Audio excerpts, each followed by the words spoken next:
abandoned, not so abandoned? PS Plus or PS Plus Plus or PS Plus Plus Plus? Your choice.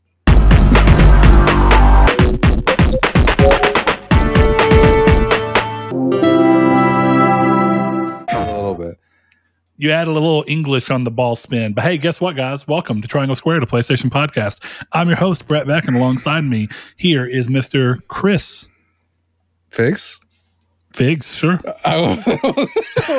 You left it open for me to finish it. I'm like, okay. I did. As you may notice, there's a hole in my heart. No, there's a hole that's not going to be on screen if you're doing that, but there's a hole in your ear if you're listening, because Saul's not here this week. We originally had to delay the episode for pretty much everyone had a reason, and we weren't going to be able to get back together really in any real way until back this weekend. So Chris and I knew that we could do it today, so we went ahead and figured out a way to do it today. So Saul will be back next week, and the show will be complete yet again. But this is the reason why it's good that we have 3 hosts, because we can still do an episode even if one person can't. Hell yeah. But if you are new to the show, first of all, welcome. Hope you are ready to join us on our discussion of all things PlayStation and anything related to PlayStation. Gaming at large through the lens of being PlayStation fans. I think that's a fair way to put it. What would you say, Chris? Yeah, that seems right. All right. Stick around, figure out where you can support the show if you would like to, after you get an idea of whether or not you want to keep coming back for more.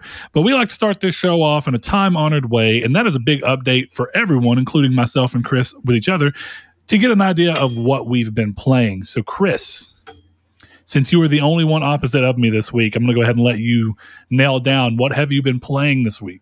So nice of you. Let's see. I've been playing GTA 5, almost done with that. I'm farther in Elden Ring. I've finally beaten the Horseman. Hold on. Are you talking about the dude as soon as you come out of the crypt? I don't think so. No.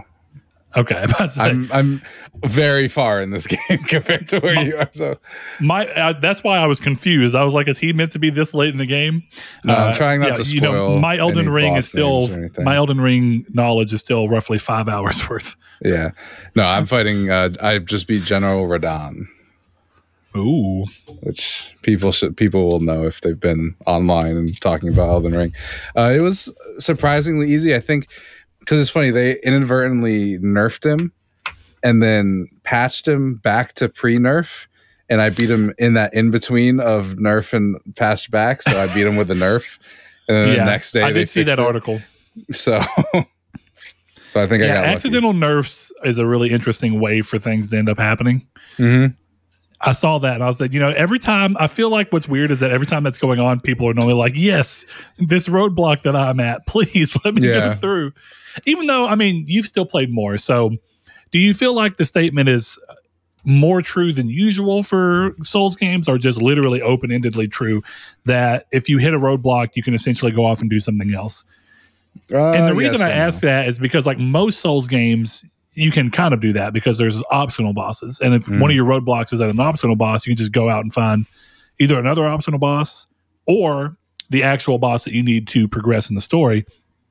But I think the difference with Elden Ring is that there's this feeling, whether it's true or not, that if you get stuck at one boss, you can just go to another one. But I assume at some point, bosses become required to actually continue the story forward. Yeah, Radon was a required boss. That's why I originally tried not to spoil it, and then I'm like, Horseman's not very specific for Elden Ring. But I don't know. It's hard because in the beginning of the game, I think you can definitely do that. I think you can look at a boss and be like, I'm not good enough for this. Because that's what I did with Margit. I don't know if you've seen that boss fight yet. Is that how you pronounce that? I'm not even joking. I'm not saying you're wrong. I couldn't tell you. Margit. Margit? Isn't it Marghet or something like that? Yeah, Margit Robbie, the boss in Elden Ring. It makes me think of like when you see Marguerite pizza or like whatever. And it's like, what does that even mean? But continue. That's how I did Margit or whatever it is. I went and fought him a couple times, didn't beat it, and I went into the open world and did whatever. But I'm at the point in Elden Ring where I don't know. I'm at the point in Elden Ring where I don't like the way it's structured because I don't know what I'm supposed to do. But I don't think it's a bad thing. You know what I mean? If that makes any sense. Like I'm at a point where I think my last 15 hours I've been aimlessly wandering around. And I don't know if I like that very much. But I will say I have found something to do at every point, like an optional dungeon or a fight I hadn't seen or a boss I hadn't seen. So you feel like you still have a sense of progression, even if it's not, or do you not? That's kind of the curiosity, right? Do you feel like you're finding something to do, but it's not necessarily fulfilling your want for progression in a more tangible sense, or do you find that to be fulfilling that idea of progression in a game? Because one of the things for me is like progression matters to a degree in the sense of even when a game starts to hit a lull, if you feel like you're progressing either gameplay wise or story wise or something, it can pull you when something else may not be pulling you. Now I know story is not seldom ever the actual main pull for these games. Oh, I don't care about it at all. Yeah, I've skipped every cutscene. Don't care. Are optional bosses enough of a sense of progression and fulfillment? Or did you kind of feel like I'm still wanting to get back to where I know I'm supposed to be? Well, I think the problem that I'm running into now is that I'm over leveled for everything I'm doing in the area I'm in. Like I'm level 85 and I just beat Radon, which seems light. So every boss I would find when I was just kind of wandering, it was not even a challenge. Yeah. So I wondered with everything being open, I didn't know if they were going to go the Skyrim route of scaling enemies to a degree. No. Or if enemies are essentially what they are, like you're just going to run into them and they're going to be the same as they've been the whole way. Which is weird because like it creates that thing where the way Skyrim does it, all enemies keep a general level of challenge, but also this weird feeling that you're not actually getting stronger because everything is continuing to scale up with you. Mm-hmm. But it's staying challenging-ish. Whereas in these games, to some degree, if you get so big, you can just be like, now these areas I used to be scared of, I can just one-hit everything. Well, I don't think it scales with you because there's some bosses it did, but I was where curious. It was like 2 swings and they were done. And like my character is well built. It's a good character. It's not that good. If it was a regular boss, this isn't like one of those meme characters you see online who's like, oh, I've 2-shotted the boss with my 4 big axes or whatever it is. You know what I mean? I don't know. I just think in the quest of being non-direct and letting the player explore, it's made the game slightly worse for me because I don't necessarily have a direction to go in. I don't know. Well, that seemed evident to me from looking at people talk about the game and seeing how wildly different people's hours were to completion. Mm-hmm. Like one dude was like 60 hours and I've beaten Elden Ring. And then another guy was like 120 hours and I've beaten Elden Ring. And I thought that's a huge difference. Yeah. That is a very, very big difference. I'm at 62 hours and I don't even think I'm close to beating Elden Ring. Ooh, yeah. But I don't mind. I like the game. It's a great game. Yeah, I feel like there was another game lately where, Death Stranding. Yes. Where you just played so much doing everything but the main mission.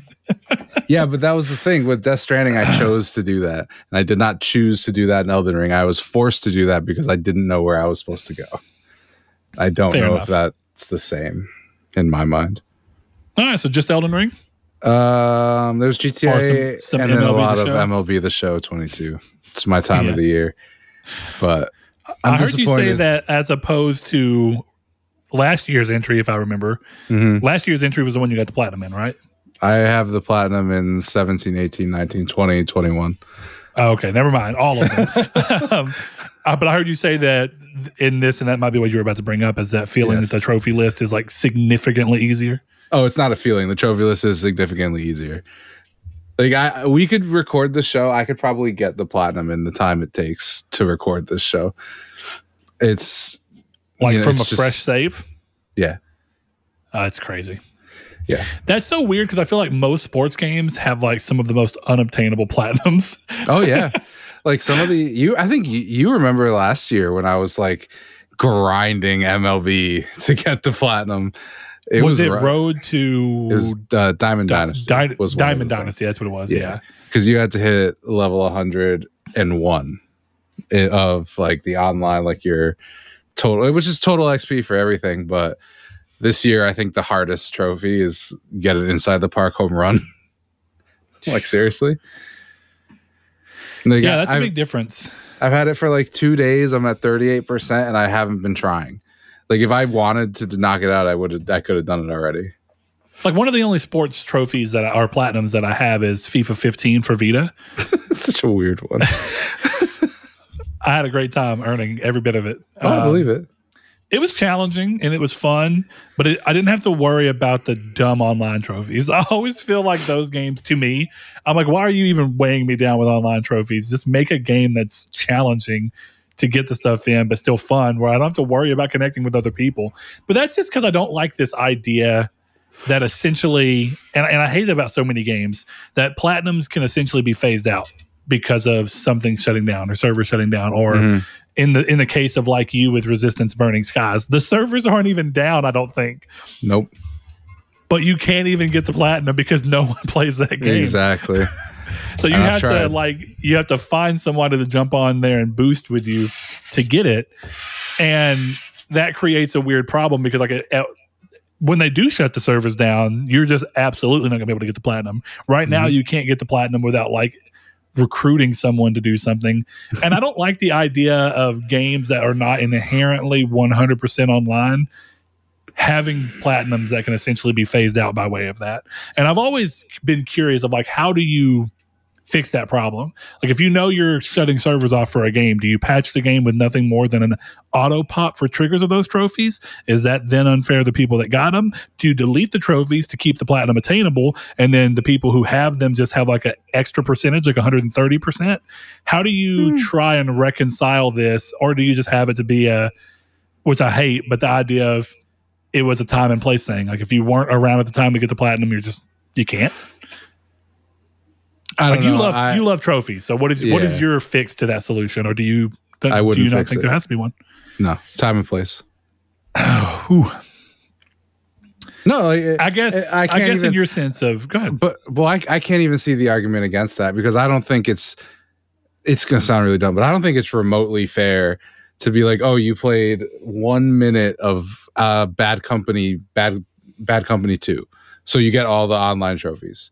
That I remember spending 10 hours of my life boosting those trophies. You know what I mean? I feel like which comes down to I agree in the sense that it comes down to anything that you do in that regard weakens the, what would you even call it, the value, the imaginary value that you ascribe to this thing for the platinum, because you can look at it, and it's like your argument with Nier Automata, where you can look at the platinum and you aren't really sure if like someone did all the work, or just went the lazy way out. Like Nier Automata doesn't count as a platinum trophy in my head. Doesn't matter if you did it legit; it doesn't count. That's how I look at it. Now, what about? And this is why sometimes I wish games would have like bot systems that could essentially fulfill the goal, to where it's like you can set up an online match.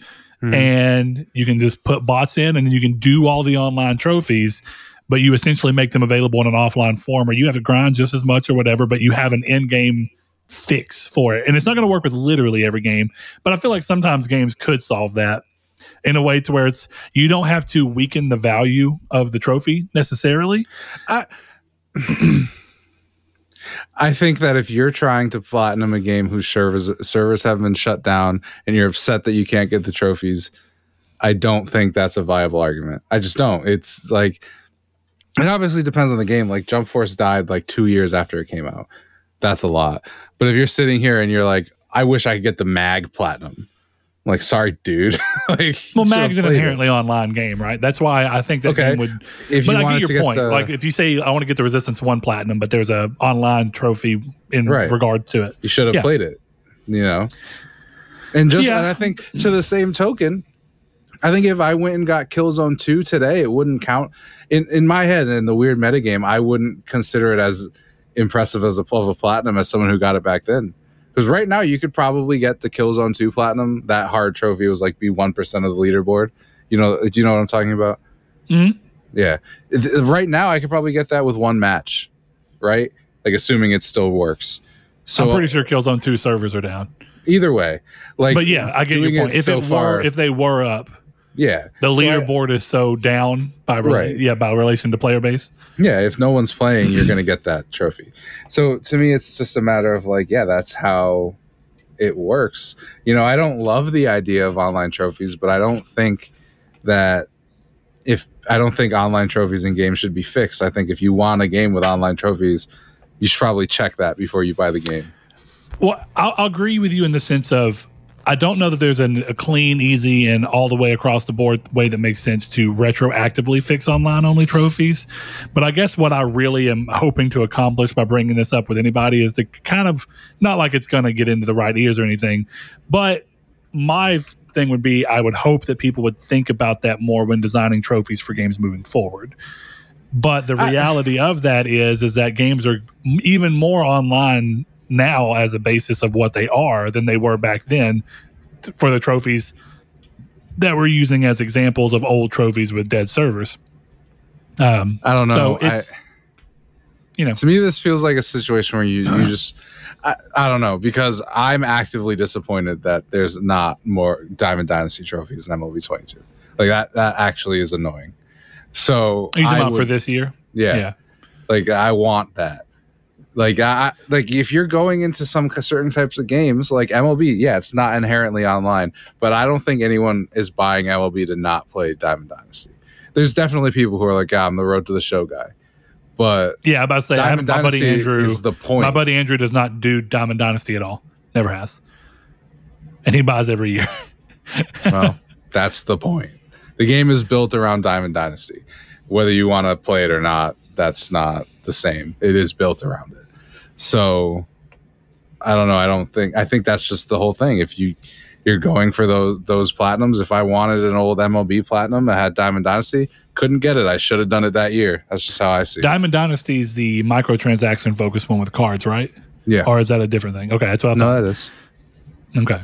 See, I guess, again, for me, it would just be moving forward. You can still have that trophy in there, but have a way to deal with that to where if you update the game and there's no longer a server, just put packs in there and then have it to where you still have RNG for the packs and you go through and go through it. That would be... The packs don't have anything to do with the trophies usually. It was like, hit this rank in Diamond Dynasty, get this many hits in Diamond Dynasty against other players. You know? Yeah. The point is to encourage the online for that stuff. That's I'll give you that. We were talking about that the other day, right? Of I think we were playing. Well, you played some Tiny Tina's. I did play some Tiny Tina's with me, and we were talking about like. I think one of the things is I was talking about games that, and this is an argument against myself in that sense to a degree. But if you're going to focus on putting something in the game, right, but then have zero motivation to make someone go out of their way to do it. Trophies can be a means to that end. Yeah. If someone likes trophies, like a good example is I've already talked about this a few times, but whatever they're called in Horizon Forbidden West, where you get, I don't even really know how do you use them because I literally didn't use them. I don't even know. But essentially you can unlock them by completing a diamond around them in the skill tree. And then it's like a Valor Surge. That's what they're called. I literally never used one the entire game. I don't even know what they do. The game never encouraged me to do it. It never gave me a situation where I had to use it. It never had enemies that had like shields where it was like, you can only break through this shield if you charge up your Valor Surge and do it. Like the game never tried to make me use it at all. And that ended up being like why'd you waste development time on a mechanic that most people go through the whole game and never really learn about or worry about because it's not forced to be used anywhere. And I guess you get the answer of it's an option in the game. But at the same time, it's like it is nice if you can find a way to motivate someone to do it. So if you're going to build an online thing, you can motivate someone to play the online and have this interconnectivity by giving them trophies towards it. Most people don't care about trophies. So that's pretty niche. If we're really talking about the grand scheme of players, it's a niche way to do it, but it's still a way to do it. The players who care will understand what I mean when I say I got the Watch Dogs Platinum before the patch. I remember you saying this. And my Watch Dogs Platinum means nothing is more valuable than everyone else's. I am Watch better. Dogs Legion, right? Nope. Watch Dogs Original? 1. Yep. Okay. They had a trophy where you had to do that 5-finger with a knife. You know what I'm talking about? That kind of game. Yeah. And it got very hard. And it took me about 10 hours of my time to get that one trophy. But I have that trophy at that time. So I win. In that moment, are you glad that trophies show the date that you earned them? Yes. If they didn't, would you be a little disappointed? No. But I mean, you know deep in your heart of hearts. Now I can... I mean, if they didn't show it, I could devalue everyone's Nier Automata Platinum. That's true. Well, not really. Yeah. Oh, yeah, you could. Because you can look and see how trophies were popped. Exactly. Yeah. Like if you popped this trophy before this trophy, you bought that trophy. Probably. I don't actually know the trophies of that game well enough anymore, but you're probably right. Why, did you buy them all, Brett? Did you buy them all? Yep. Cool. One less platinum trophy for Brett. 118. I really didn't, but yeah. I know you didn't. I did. I bought some of them and I was like, cool, this sucks, and I deleted the game. I could get that platinum. I'm at 80%. I'm like, no, I won't do it. I know you are. Speaking of platinums that you're at 80% of, or that someone's at 80% at, I'm at 82% in Gran Turismo 7. Look at you. And it's eating me alive. Did you watch Dragon Ball growing up, Dragon Ball Z? No. Okay. I don't watch anime, I read it. You loser. I love that the whole reason that you read it is so people won't call you a loser for not doing subs. So I'm just going to call you a loser for reading it. Make you feel unappreciated across the board. No, there's a scene in Dragon Ball Z where the initial form of Cell shows up and he's like walking around the town and like his tail is like stinging people and then like sucking their insides and power and energy and stuff out. And like you see their body like just kind of start going real frail until it like shrivels up into nothingness. Yeah. And that's what I feel like Gran Turismo 7 is doing to me. I'm so close, but I'm so far. Yeah, you got a long way to go, but most of it's money. Most of it's money related. Well, Brett, I would imagine that by the end of this week, I'll have the 50 sport races done and the Autobahn 8,000 miles traveled together done. But so then I still got to buy 3 legendary cars or legacy cars that would have been used to win the 24-hour Nürburgring or 24-hour Le Mans. That's the trophy. And that's like 3 cars that are each like anywhere from 7 million to like 12 million each. Yeah. Well, Brett. And right now I'm at 4 million. Yeah. I have a friend who wants to pitch something to you, okay? Oh, okay, yes. Hi, my name is Jim Ryan. Have you ever heard of microtransactions? Why, no, I haven't. Well, for $4,000, you could just buy those cars. So someone worked out the math, and if you were to be about as efficient as you could, so an average efficiency for most players, and you were to prorate the time it took you to earn the same amount of money that you could buy, Gran Turismo considers your hour worth of hard work to be worth $6.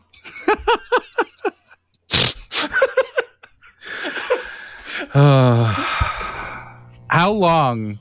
So, what's your breaking point going to be?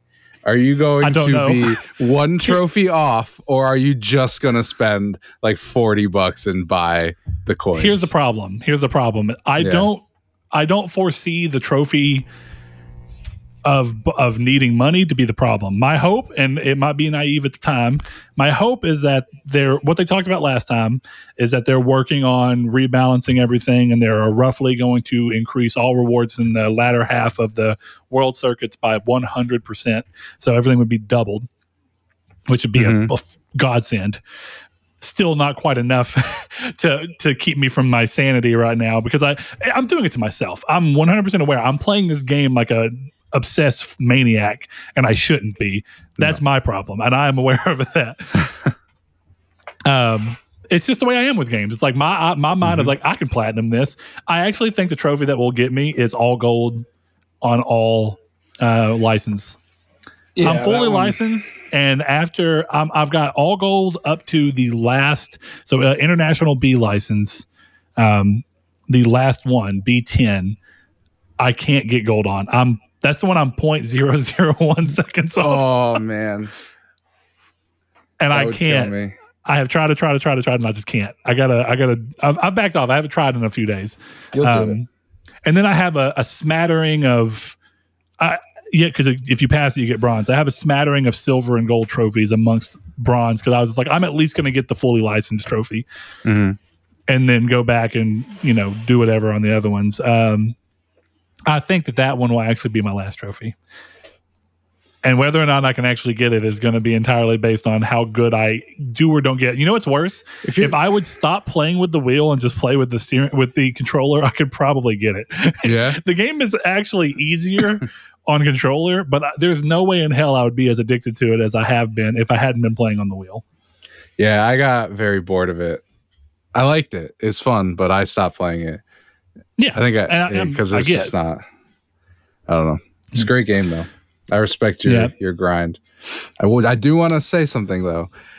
And people who like anime will understand. You may call me a loser for only reading the manga but not watching the anime, but I know the ending of Attack on Titan. And I don't care. You don't care, but someone out there cares. Someone in our Discord is going to be like, he knows what happens in the end, and I don't, because I'm going to have to wait a whole other year. All right, hold on. What's the main character's name? Eren Yeager. Yep.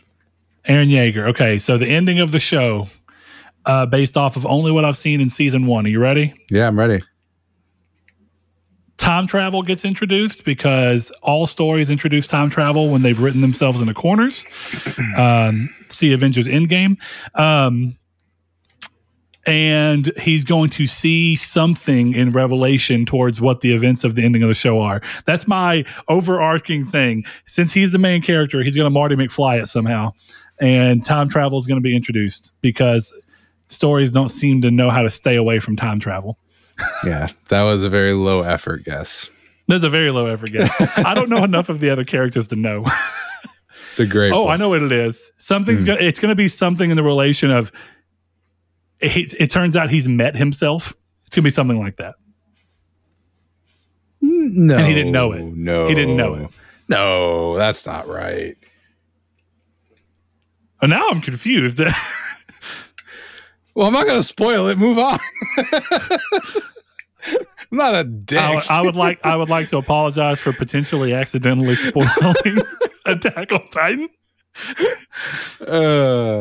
All you got to do is just look at writing tropes and how popular things eventually fall prey to them, and there you go. I guess that's what it is.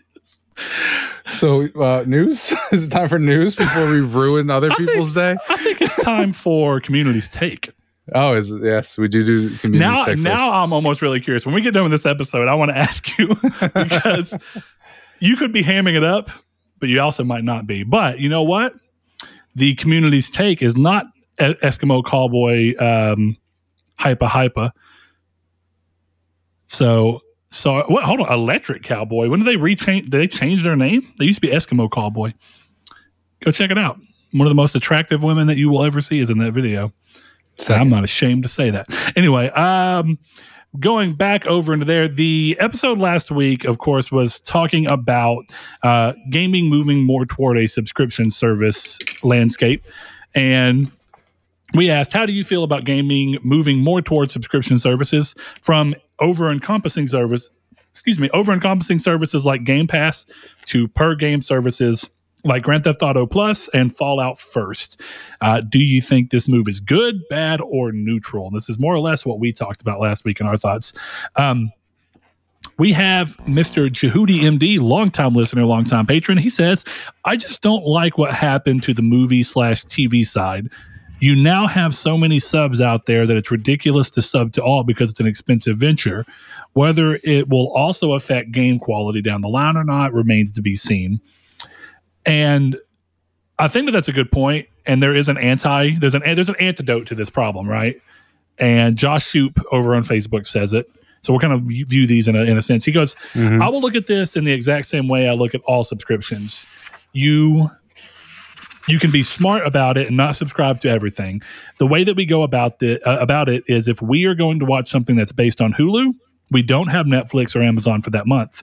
No different than the S scenario. I don't know what he actually means by that. If you get a game or two played, I think he might mean Game Pass.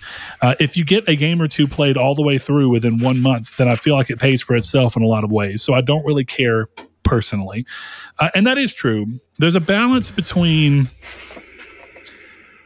wanting to have it all easily accessible at your fingertips without having to worry about going and changing a subscription or plan. And I think that some of this comes from the fact that subscription services try to sell themselves to you as the ultimate inconvenience. And the ultimate inconvenience is having access to all of them at once without it being incredibly expensive. But that business model just can't work. So you have to fight with the fact that in a lot of ways, subscription services can be convenient, but they can be inconvenient in the sense that they're all fighting for your dollars. And every single subscription service wants you to not be part of any of competing subscription services. That's essentially what it is. So, you know, it's a weird game to kind of play within the industry, but it makes sense. Chris. Yes, sir. I'm going to throw one at you. Hit me. This is Shafedog247, long-time patron, long-time listener. He says, not a fan, and I will take a hard pass. Paying for the game and for PS Plus, and then paying for an additional in-game service. No thanks. The more it gets adopted and accepted, the more they will try to push on the consumer. If it's a free-to-play game, I could maybe make an exception. I point that at you because of your comment last week, if I'm not mistaken, about Apex. Sure. And how if Apex did it. But I feel like even if Apex wasn't free-to-play, let me break it down further. If Apex wasn't free to play, do you think you would have gotten into it and loved it? No. So you think entirely its free to play model is what's, at least in large part, due to its success? I think its entire rollout is and due to its. I mean, do you remember how Apex came out? I do. Random shadow drop. Exactly. That was the entire reason we got into it. So we were like, oh, the new game by the Titanfall guys is out right now and it's free. Let's go. Yeah. You know, you wouldn't have, I don't know that you would have gotten me of like, oh, this online only battle royale shooter by the guys who made Titanfall is $60. You might have gotten me eventually, but you wouldn't have gotten me from day one. You know, something that I often hear brought up, and I even sometimes fall prey to it, it's a very simplistic way of thinking, is this idea that subscription services are introduced as a means of a way to want to keep you consistently. And that, of course, that is the idea of the business model, is to keep you as where instead of getting your money once, they get a lesser amount of your money, but every month. Yeah. And some people kind of look at this thing of, or at least I could see it, if you're looking at the idea that, is it really cheating the system? Because I sound like I would feel like it's really not. If the idea is for everyone is to take the Josh Shoop route. Also, Josh Shoop is back to doing his podcast. So if you like conspiracy theories, go check out Conspiracy Therapy. Oh, I do like conspiracy theories. Let me not lie to you, but I'm pretty sure that's oh, hold on. This is a really bad plug for Josh here. It is a terrible one. And I did not mean for that to be the case. It's called Conspiracy Therapy. Yes. Okay, I was correct. Go check it out if you like those things. They dig into a bunch of them. He's just got back into it after a long break. Josh, hope you're doing well. But, you know, Josh says that, you know, the hack is to kind of just float between the ones you want when you want. But do you think that that's inherently against what the businesses are really going for? I mean, ideally, the businesses are trying to get you to not only come, but then stay. Just like women. I knew it was coming. Just like you a minute into it. Anyway. Yeah, exactly. I don't know. I don't think companies, like, I don't know. I don't think that Netflix is upset that I'm also forgetting to cancel Hulu and Amazon. You know what I mean? Well, I shouldn't say that, right? But is Netflix upset if you cancel them to go to Hulu for a month? And I shouldn't say upset, right? Probably. But Netflix's business model ideally has you there every month without fail. And A lot of the reason you know this is like if you ever call these people and be like, I'd like to cancel, like instead of doing it online, they'll be like, is there anything we can do to help you stay? Can we offer you $3 off a month for the next 6 months? Like they'll find 6 months some free. Way. Yeah. Like a good example of that is Sirius Radio. I don't know if you've ever gotten a car that had Sirius Radio. Yeah. You will be plagued by the mail forever. Yep. Of Sirius, and they'll hide it. It won't even say Sirius anywhere on the thing, so that you'll open it. You'll be like, I don't know what this is, and you'll open it. It's like, your Sirius is expired. You need to. Here's 3 months for free on us, or 3 months for $1 each. It's like, dude, just get the hell away from me. I don't want Sirius Radio. Yeah, I don't know. I think subscriptions are a weird thing because I don't think they ever want you to cancel, right? So they're always like, cool, he's gonna stick around and do it. But I don't think the business model is for people like Josh. Business model is for people like me who have a Netflix, a Hulu, and an Amazon subscription just in case. You know, well, you're for. What do they call it? The white whale or whatever for like people who.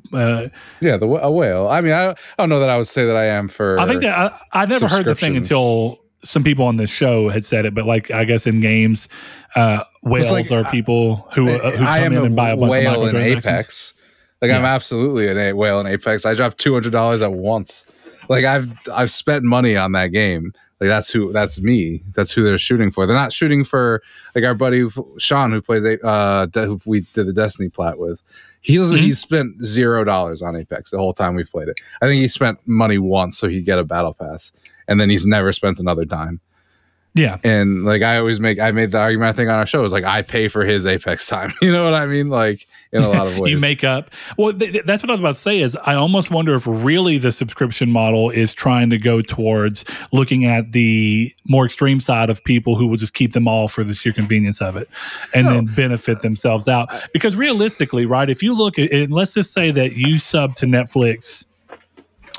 I think games are a little bit easier. Let's say that you sub to Game Pass 4 times a year, 4 months. Right. Sure. $15 a month. You do Game Pass Ultimate. At what point was it not just better for them for you to have bought? Or it's at least equal, right? If you bought one full price $60 game that year, it's no different than you giving them 4 months of Game Pass subscription time.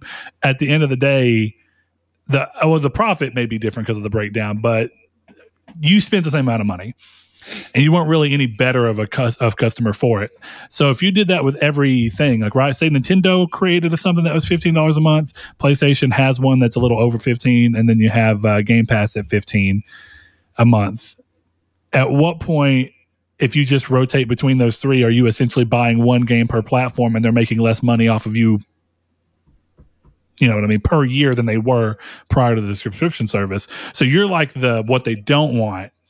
And then what they do want is the guy who's like, I'm going to keep all of them all year round. And I think you see that more, and we'll talk about that a little bit, but I think you've always seen that a little more from Sony, from like, we want to offer you a yearly reduced price, because if you'll pay us more, but get it for the whole year, then it's better for us than if you pay for 1 month or 2 months. If we can incentivize you to just go ahead and get the year, you'll be more incentivized to potentially keep it for longer and longer and longer. We'll make more money off of you.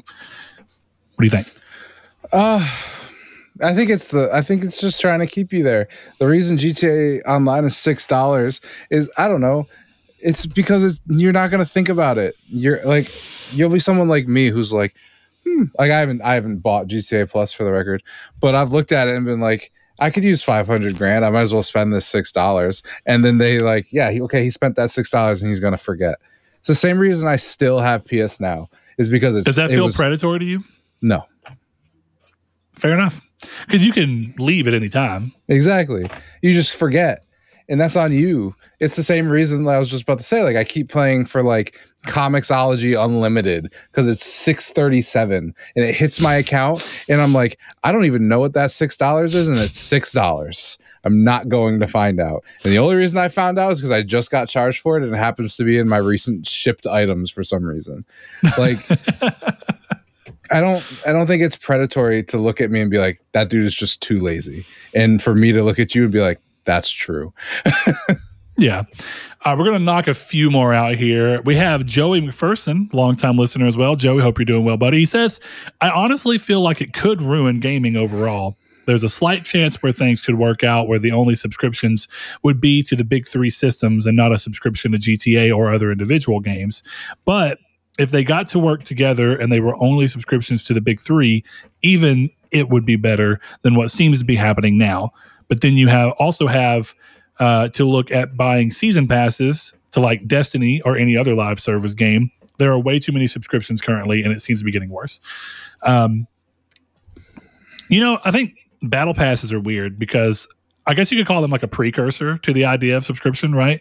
Hey, we're going to have a battle pass, and our idea is to have everyone consistently buy every battle pass. But it's not necessarily a recurring thing. It doesn't automatically charge you for the next battle pass. Though I would imagine that most game subscriptions that start doing this will be like, hey, as part of the subscription fee, you'll get the battle pass every season for free. Like if Apex did it, right? I'm sure that would be their thing. $6 a month. You get every battle pass plus extra goodies. That would be in as hell. In as hell. Like, great. This is less money than I was spending. 1,000 Apex coins a month. Battle pass for free every 3 months. That's all you need to do. Give me like a custom cosmetic. You'd have me in. I would thank you for taking my money. The Ghost of Blake Popes writes in. Ooh. He says, I think it can get very bad, but right now it's not really. Both of those games are completely playable without. 500K in Grand Theft Auto Online is nothing. And if there's a game you play every day, it can be good to get some extra goodies or whatever. That said, once it starts becoming necessary to even play the games, yikes. And I think that's a good middling point of view here, is that most of these subscription services are not like the age-old MMO subscription services to where after a certain point you have to just pay to keep on playing. Man, I could only imagine if GTA Plus said GTA Online is free only up to a certain point, which I don't know how you would break that down because I don't know if Grand Theft Auto Online has levels. But, if they World of Warcrafted it and said free to level 20 and then you have to pay for everything afterwards, that would be a bold move. I don't think it would be a bad move. I think most people would do it, is what's crazy. Yeah, that game doesn't go on to sell 50 million copies. And people aren't like, yeah, I'll go ahead. Right. Exactly. At some point, which it's worrisome because it sets a precedent. But I don't know. Maybe I'm in this position where I don't think companies are often in a position where they want to make bad moves. I think that they look at games where they can do these things and where people would mostly be receptive to it and do it there, and then still diversify their income by having games that follow the more traditional mold. And I think part of the reason that you kind of see that is because a few times where companies have gone a little too in, it's kind of bit them in the ass. A good example of that's Ubisoft. They were like, all of our games are going to be live service now. And it's like not even a year after they said that, they almost immediately were like, yeah, we're not actually doing that across the board. It makes more sense to diversify and have income streams everywhere. So that if something fails, like if someone's like suddenly, I don't like Ubisoft's live service games. If Ubisoft doesn't have anything outside of that, they've lost that customer, full stop. But if they go, yeah, we have all that. Yeah, okay, but then we have Splinter Cell. And Splinter Cell is just a $60 single player game, which maybe it won't be, but it's a good example of, you could essentially keep, you have a diversified thing. So people who don't like the one business model can still find a way to support you elsewhere. Anything that you would like to add to that? I think the one thing I would say to maybe calm some people down is I don't think this is ever going to get to the apocalypse scenario of you can't play this game without a subscription, because you have to like the game to be willing to pay a subscription. That's true. So if nothing else, it'll always be the free until level 20. Yeah, I guess. But I don't know. I don't think, like, people laugh at GTA Plus, but it's like they wouldn't even have thought of this if they didn't think people would buy it because they love the game that they're playing. You have to establish a sense of liking the game before you can be like, yeah, also here's a $20 a month subscription service. Well, yeah, and there's psychology to it, right? I agree in the sense that even like you could look at this and say, does that mean Grand Theft Auto 6 and its online feature suite or whatever will require you to pay to be part of it? I would think not. And the reason being is that if you make it something optional that feels like a good enough deal to most people, to where if you don't have any interest in it at all, you can play the game without ever spending a dime. then you also have the viewpoint of, I like this game. I would like the benefit of getting 5 million GTA coins or whatever it be every month for cheaper than if I had to buy them every month. And it's like a psychology thing where businesses are looking at customers who already play pretty often, and then they're thinking, what's a way that we can create a weird incentive in their brain to make them want to keep playing? And then when someone spends money on something, it reinforces a habit. It's like, oh, I'm spending money on this. I need to have this be something I'm playing often enough to get that. And so it's a way to kind of reward people who are already playing a lot and finding a way to strengthen that so that they play even more. And hopefully they can pass that on to one of their friends and get one of their friends into the mix, and the cycle continues. But the optional still makes more sense, because if they're making enough money off of people just buying the game, why would they, they don't want to lock everyone. They don't want to make it to where you wouldn't even want to buy the game because you feel like it's predatory that you have to pay to play it. Right.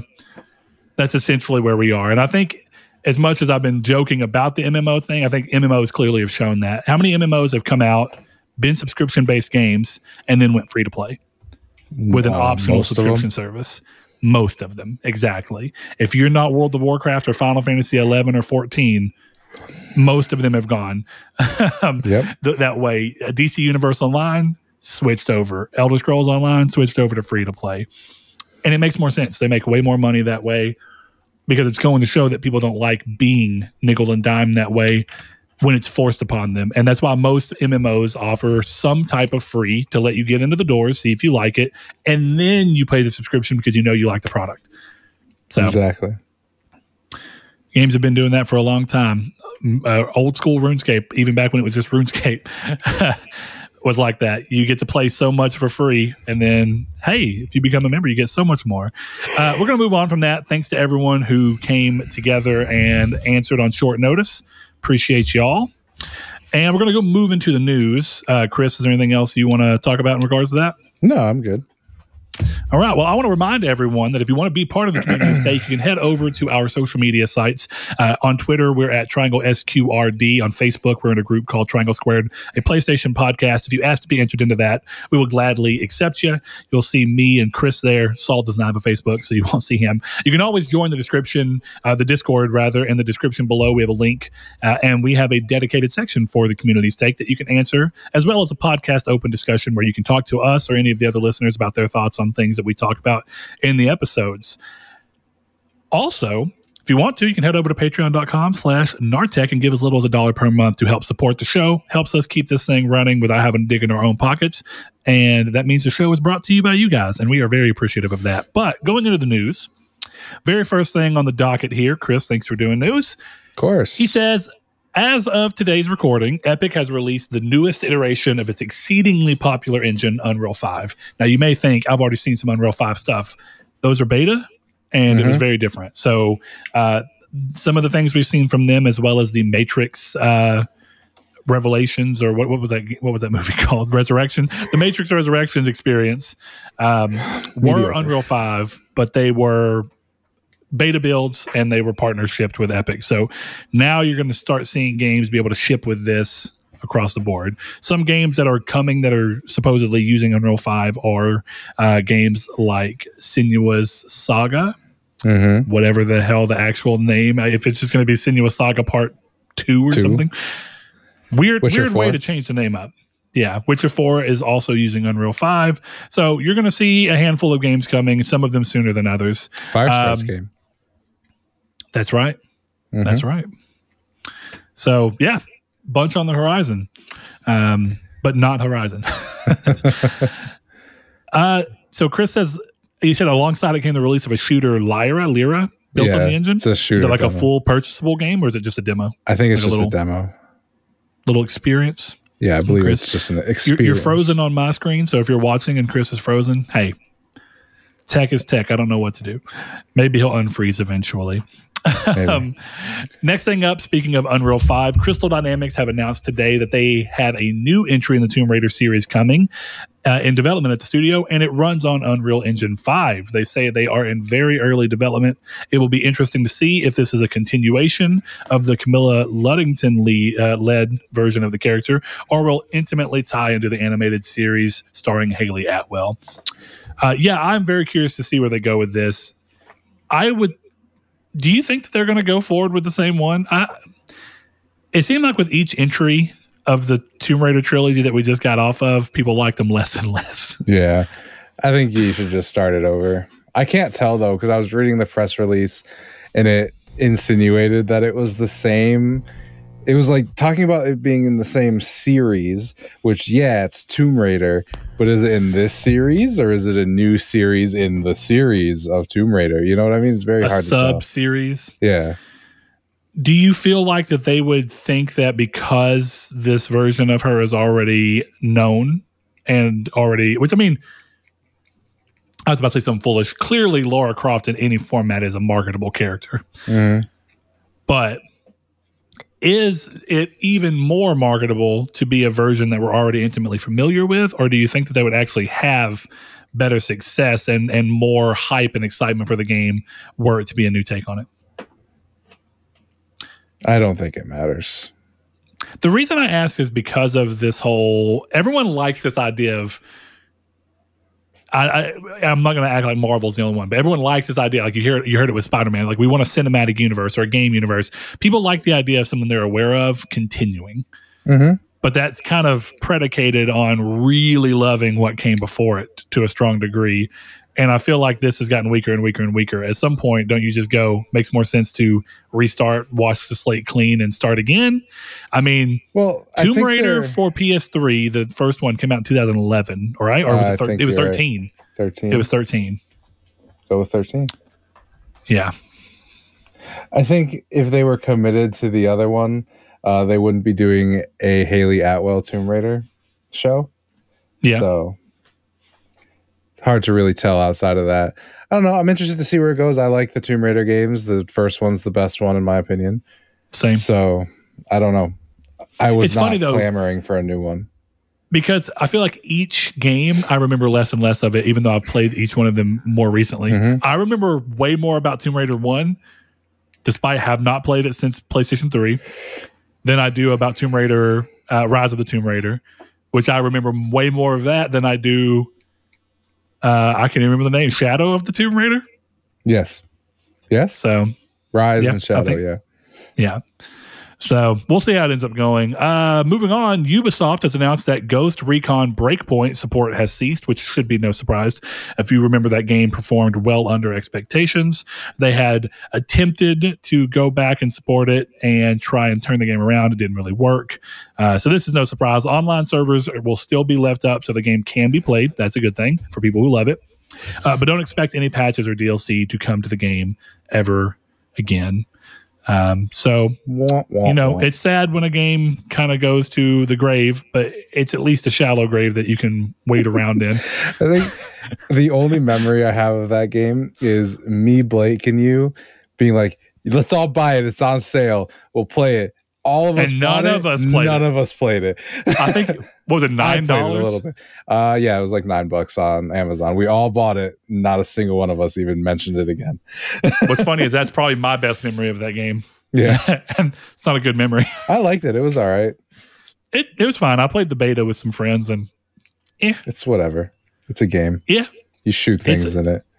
It's a game. All I remember is that I opened up Far Cry 6 and I thought, this is just Ghost Recon Breakpoint. And I stand by that. 6. What the UI and everything. What a disappointing game. Yeah. Okay, next up, the most interesting grift in gaming has apparently been recovered. Abandoned creator, in quotes. Hold on. If you're watching, abandoned creator. Hassan Karaman did multiple interviews this week to talk about his game, his deletion of tweets, and NDAs. In talking with Colin Moriarty of Last Stand Media, he says the game is not canceled, is not Silent Hill, and that he is not Hideo Kojima in a very attractive man's suit. Also, I'll give you that. Hassan Karaman's a good-looking dude. He's too good-looking.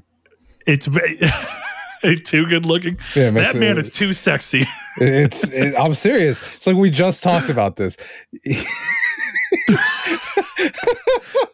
Go ahead, fill him in on some pre-show ramble. Hassan is too attractive for me to believe he develops video games. I don't know how else to tell you that. Like, I'm sorry. Hold on, though. Hold on. You're telling me that Neil Druckmann's golden, they're clearly not golden, but his luscious locks that everyone fell in love with, that man looked like an Adonis. I'm telling you that if Hassan and Neil Druckmann went to the same school, Hassan would beat up Neil Druckmann at recess. I don't know how else. Back up. Yep. Hassan and Neil, they have a baby together. Sure. What is that? Is that baby like elevated or you know? It's Surge from System of a Down. Nice. All right. So the prologue is the prologue to the game, whose title starts with S and ends with L. I didn't really get that out of that, but who knows? Whatever it be. That was the tweet that blew it all up. Oh, I know that, but he didn't say the game's title was that, right? He did. He said you were supposed to say it was survival. You were supposed to get survival out of that. Yeah, but I didn't understand that to be the title. But the tweet says, I will say, guess the title. It starts with S, ends in L. I'm glad you looked at the actual tweet, because I would say that one of the most interesting things about watching him is that the language barrier wasn't an impossible anything, but there were times where I was like, I don't know that I even understood completely what he said, because I don't know that he's probably thinking he said the right thing, but sometimes I'm like, either I'm misunderstanding him or his nervousness is making me miss words. It was a very interesting interview. If you have a way to listen to any of these, I'm not even going to say that you should, but if you just want one of the most odd experiences that you've ever seen, you could. It's worth a watch at that point. So Hassan, how are you getting funding? Well, in Prologue, you play as a random guy who you see the brother of Jason compound. Yeah, but I can't talk about it anymore. I'm under NDA. What made me laugh is who's funding the game. Or just to be clear, you're refusing or declining to talk about who's funding the game. Oh well, you see. In the prologue, and then he goes on to tell almost the entire story, and then go, I don't want to spoil any more of the story. I've already said too much. Yeah. And he's like, yeah, back to my original topic. No, I'm not telling you that. It was like he just kept saying things that were him basically saying, I'm not going to talk about it. Yes. He never outright said it. If anyone wants to listen to the interview that me and Brett are both referencing, because we both watched the same one, Last Stand Media has released it for free. You can find it. It's there. Okay, so this prologue for the game, Abandon is apparently the actual game, but in order to get something out this year, it seems like, and something much shorter that can allow them to therefore fund the actual Abandon game, the prologue will come out, and he's not ready to give a definite price, but he says it will definitely 100% be less than $14.99. So if you're interested in hearing the words basically and 100% a lot, NDA. Listen to that interview. Sorry, and NDA. Yeah. That's kind of an NDA question. I actually believe when he said, I don't actually know, so I'm just going to be careful and not say, I think that might be true. That's what he should have said the whole time. He should have just said, I don't actually know if I can talk about that. I'm sorry. I would rather not answer the question rather than, I think that's NDA'd. It was funny because you're listening to that interview. Who's your Sony representative? That's NDA'd or your liaison or whatever. Yeah. It's like, I do the same. That was the funny part is he's talking to a guy who does the same stuff at him. And like, if like Colin asked that question about PlayStation Neighborhood and I'm sitting there and Hassan goes, that's NDA'd. And I'm like, I'm sitting there thinking to myself, if it was NDA'd, Colin wouldn't have brought it up because he would probably be under the same NDA if he's using that thing. So just lying to a dude who knows you're lying. I don't know that he's lying so much as he was just covering his own ass. And like you said, he didn't know, but instead of just saying he didn't know, he was like, NDA. Yeah. But that's okay. Like I said, it's an interesting thing. I will say, coming away from it, Chris asked me about it. And I'm so conflicted because he's so awkward. And he says at the beginning he's very nervous. And I believe it. Yeah.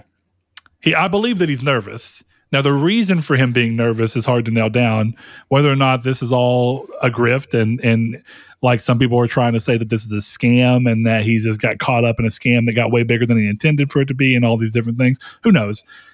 but I both believe more of his side of the story after listening, while also equally thinking every bit of it could be just as much BS, because it's really hard to nail down where he's coming from. So, but can I gut check you quick? Go for it. At this point, if it's revealed that this is Hideo Kojima and Konami doing Silent Hill, is it too far gone for that to save it? I don't think it's too far gone, but I think at this point the novelty of the gag has been lost so far down the train. You know what I mean? Like, I'm sure that if it came out, people would still be hyped, right? Yeah, I'd buy it on principle. Yeah, but it wouldn't carry the same weight as if 3 months ago, 4 months ago, whatever it be, like November, September area, if it would have been like, hey, there's a state of play and then we reveal this is Kojima, which I don't even want to say this because I don't want to perpetuate that this is Kojima. It's not. Not even trying to do that. I'm not actually going to say it's not. But while we're talking about what people were talking about with it, if we're in this fantasy world where this really is Hideo Kojima, yeah, it's gone. And I think that if anything, that's probably his strongest case, is that no sane marketing person would allow this to go on this long if it really was Hideo Kojima. Nor would they allow him to go out and have these interviews at this point. It would ruin every bit of what you've tried building. It's not the case. That's the thing. Okay, because it's the Ruse Cruise. It's been going so long that it can't be Kojima anymore. Therefore, when the game launches and it just says Konami, and we go, no! You know what I mean? Yeah, we'll see. But I wouldn't, if anybody is really trying to get their hopes up there, I would say bury that hope in a deep, deep grave. Because you're not going to have to dig it back up. All I know from this email or this interview is that I am also under NDA, and that stands for not downloading abandoned. I've been thinking about that joke for like 5 minutes. That's pretty good. Next thing up, Jim Ryan on an episode of Sony's Run official PlayStation podcast reiterated that more acquisitions are coming. 2021 resulted in the PlayStation family expanding by 5 with the acquisition of Bluepoint, Valkyrie, Nixxes, Housemarque, and Firesprite. Already in 2022, thank you. Sony has put a ring on Jade Raymond's led studio Haven and the makers of Halo, Bungie. Jim Ryan didn't let any hints slip, but scuttlebutt around the industry is that the acquisition is, quote, large and, quote, sooner rather than later, end quote. It'll be interesting to see. A lot of what we were talking about is fit, right? I mean, to some degree, does fit even really matter? Because I don't think that, like, right, I think Activision threw the idea of fit out the window, and that's fine. I'm not saying that that's an inherently bad thing, but I think it clearly marks the lead of what Microsoft's trying to do with their acquisitions, where for a while I felt like they were kind of being a wolf in sheep's clothing kind of thing, where they wanted to act like that's because these were all good fits for them. And maybe that was true on some level. I think Bethesda, they had a good argument because they had a good relationship with Bethesda. I agree. But I think that the cat's really been let out of the bag, and the wolf has been seen for what it is, and that's fine at this point. Activision is not an example of a good fit. It's an example of wanting to expand rapidly and doing so by brute force, which is what it is. Sony has clearly shown that fit is a little less involved as it used to be with them with the purchase of Bungie. So at this point, is this acquisition about fit? Or is this acquisition about something for Sony that they are so inherently lacking in that they see the need to go out and buy somebody that they may not have a strong relationship with? That's my curiosity. And then who is that? Yeah. The biggest way to start trying to think of that question is like, if I had to really say, like, what's one thing Sony lacks that other people don't, that other people do, I would say more or less two things. I would say very niche titles that Microsoft is doing good with In Exile and all of these different, like the developers behind. What is my brain not going? Anyway, they have games for these kind of real-time strategy style games. They have these third-person isometric style games. They have a bigger arsenal of a more diverse type of genre, at least in studios that have experience in those genres. You think of Certain Affinity? Yeah. So at that point, you could say Sony doesn't have anything like that. But I think on most of the AAA scale, Shooter would have been one of them, but Bungie kind of in a weird way solves that, even though it's not an exclusive, and online. So Bungie is a pretty obvious buy, even though I don't think anybody necessarily 100% expected it to really be going on definitely this soon. Still funny. So like, what would you say if you had to try and quantify another hole, right? Another blank in Sony's repertoire, what would you call it? Fighting games. Okay. They own Evo and they don't make a first party fighting game. That's insane. So therefore, who is the get to fill that void? Not that that's what the actual acquisition is. WB. Okay. If it was me, NetherRealm. I think I've said this, but I would look at WB if you want them as a whole. If you can get, I think the only reason to buy WB as a whole is to get their licenses. If you can't get the license to Batman, then you don't. There's no reason you don't care about Rocksteady. Not that they're not a good studio, but at the same time, they haven't made a game in 8 years. Well, and every bit of their namesake is off the back of Batman. Licensed games. Exactly. But I think you fill it with NetherRealm would be a big purchase for them. You know, that's why people think Capcom fits, and I think it does too. But I still think if everything we're hearing about Japanese culture with these acquisitions is true, those companies are not being bought by Microsoft. So why would Sony even bother?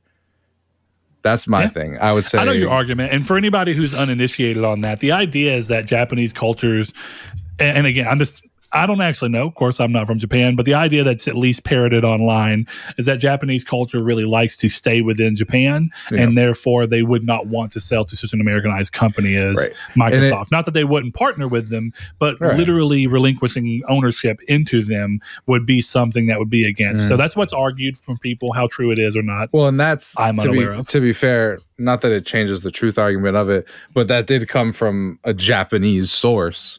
So this isn't like some dude from IGN living in Burbank, giving his opinion on that. It was a guy who would know. But though I would still say enough money always speaks. You know what I mean? So at some point, if you really wanted to brute force your way in, you might be able to. I don't even want to say like it's a foregone conclusion, but I would at least say that I would think the door might be a little more open than.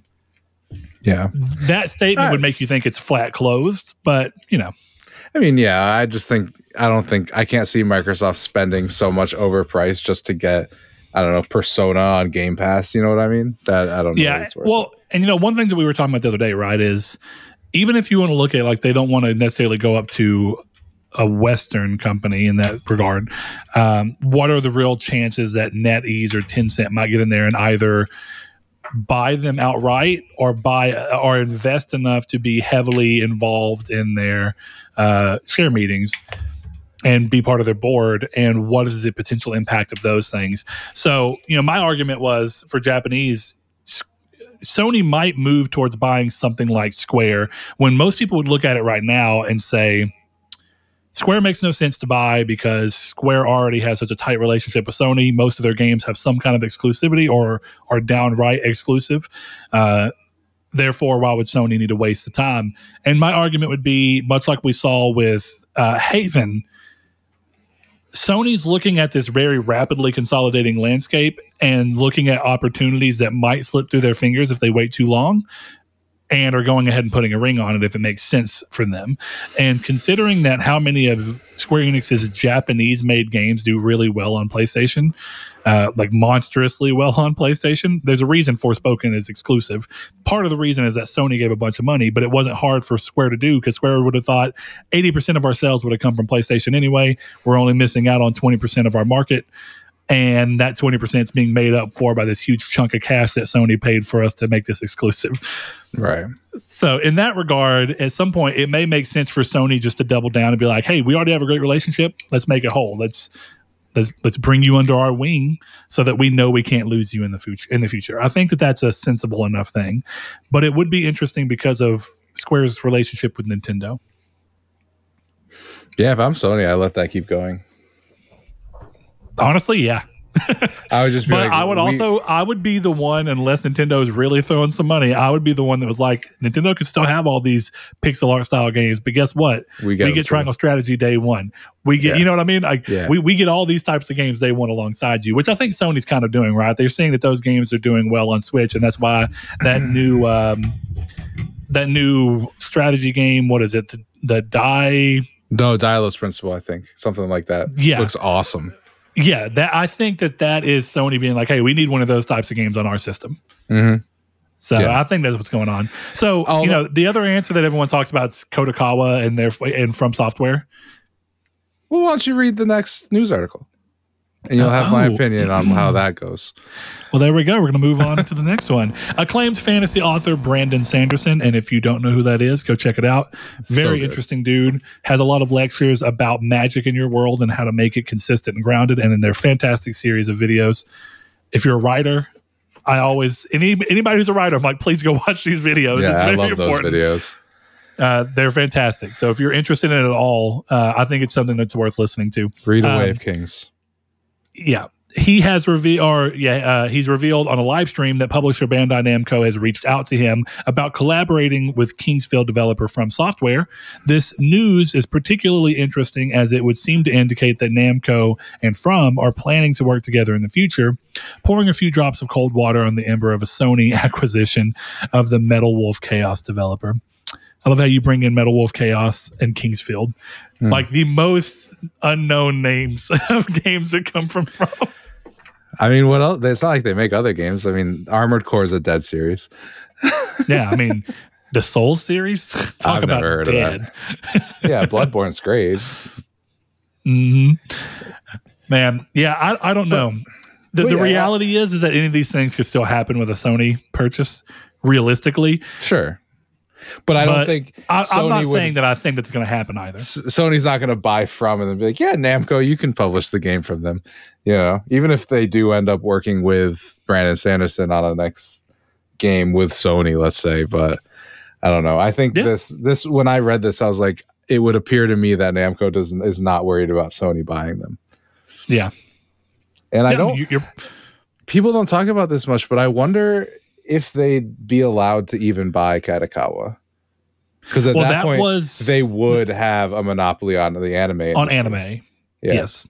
Now, that's actually something that some of my friends have talked about in regards to how they initially felt about Sony buying Crunchyroll. So it's pretty interesting. I'd be curious to see if that would happen. Plus, Kodokawa's got a bunch of stuff that Sony may not necessarily want as part of the thing. It's kind of like we talk about with Konami, right? You can look at Konami as a reasonable thing because they have a vast library of IP that people love. But at the same time, you run into this thing of those IP may be incredibly well known, but they still pale in sales numbers in comparison to a lot of modern IP. That's thing one. And thing two is, do you really want to have to buy all of Konami to do that? Do you really want to buy into having to deal with the pachinko machines? And maybe they do. Maybe Sony thinks the best ways for them to diversify to where it's not just video games, but also other games. And maybe that purchase makes sense to them. But at the same time, it feels like a somewhat wasteful form. And from what I understand, and I may be wrong, it looks like From would be unlikely to be able to be sold from Kodokawa. It would have to be Kodokawa being bought to acquire From. But I don't actually know that. And I don't want to act like I do. So Kodokawa is just an investment firm. They could buy it if they wanted to. It's just money.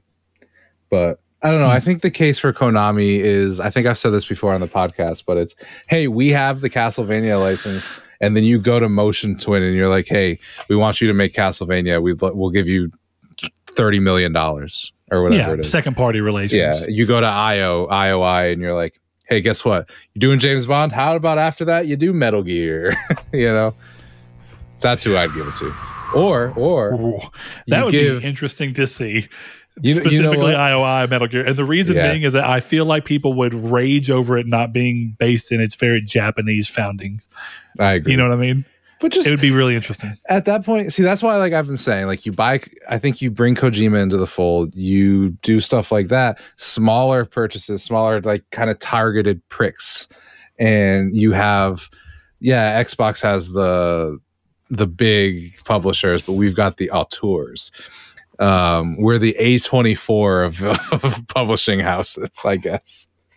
Well, that would be interesting because if you can actually get that type of look while clearly having far more money than A24 does, it's kind of like a best of both worlds type of deal. Yeah.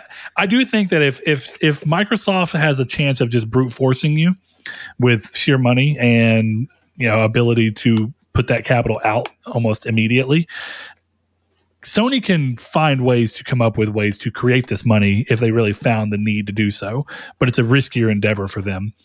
If they can, for a much cheaper price, if they can leverage themselves into their already very good first-party studios, plus a number of auteur studios, then they don't get looked at as an apples-to-apples thing. Then it becomes an apples-to-oranges. It's like people will still try and compare the two things. But Sony and anybody that's vying for Sony's side on this can just easily say, why are you trying to compare a $30 million auteur game to a $200 million Activision game? And the argument kind of doesn't really need to go much further without branching into something different, right?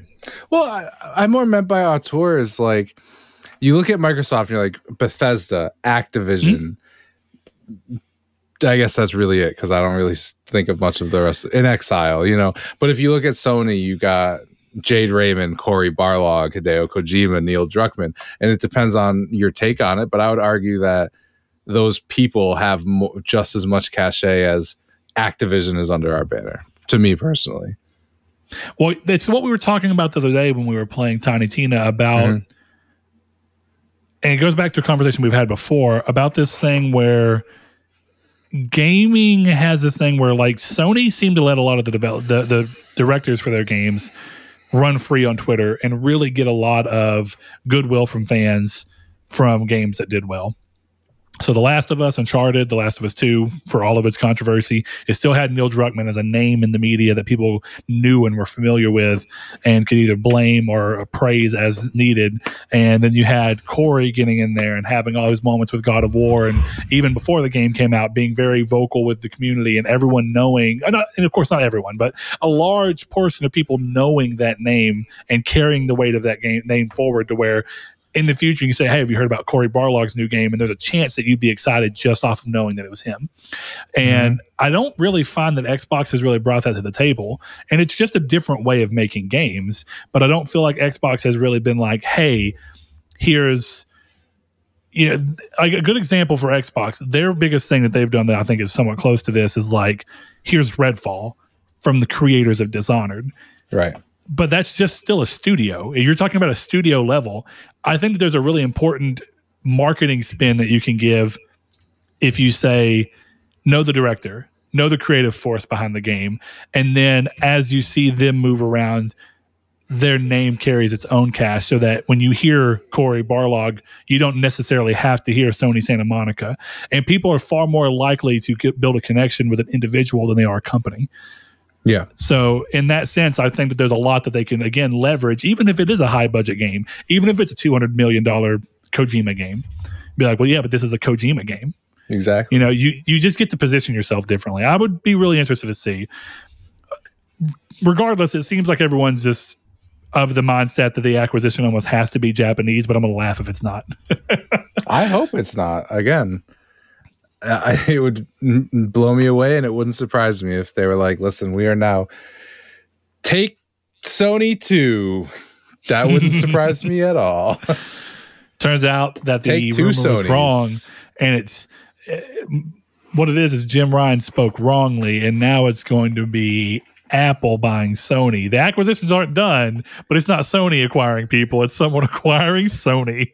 I think, honestly, Apple buying Sony and just leaving them alone would probably be the best thing that could happen to them.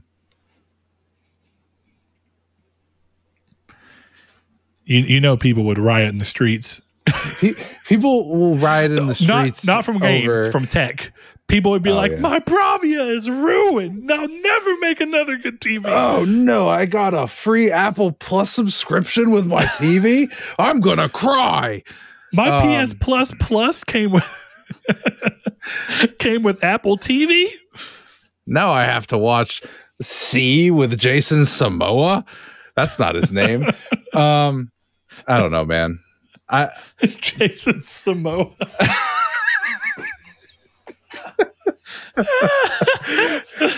Yeah, he plays Cal Thinman in Game of Thrones, right? That's him. But I think it's fascinating because I don't think anyone ever thinks about a merger, and I think that is just as possible.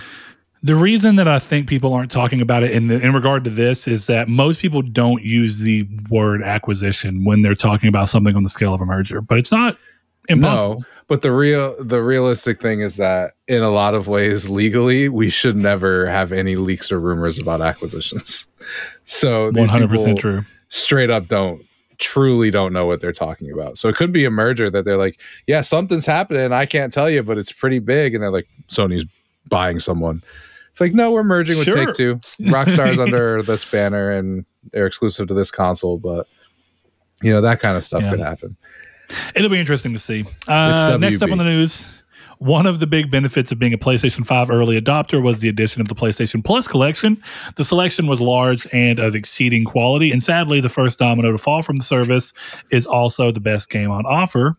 Don't even fight me Persona on that. 5 is leaving the service. Days Gone's on that service, buddy. You're pitting my children against me. I'm under That's NDA. Exactly why I said it. I'm under NDA. Sorry. I can't speak anymore.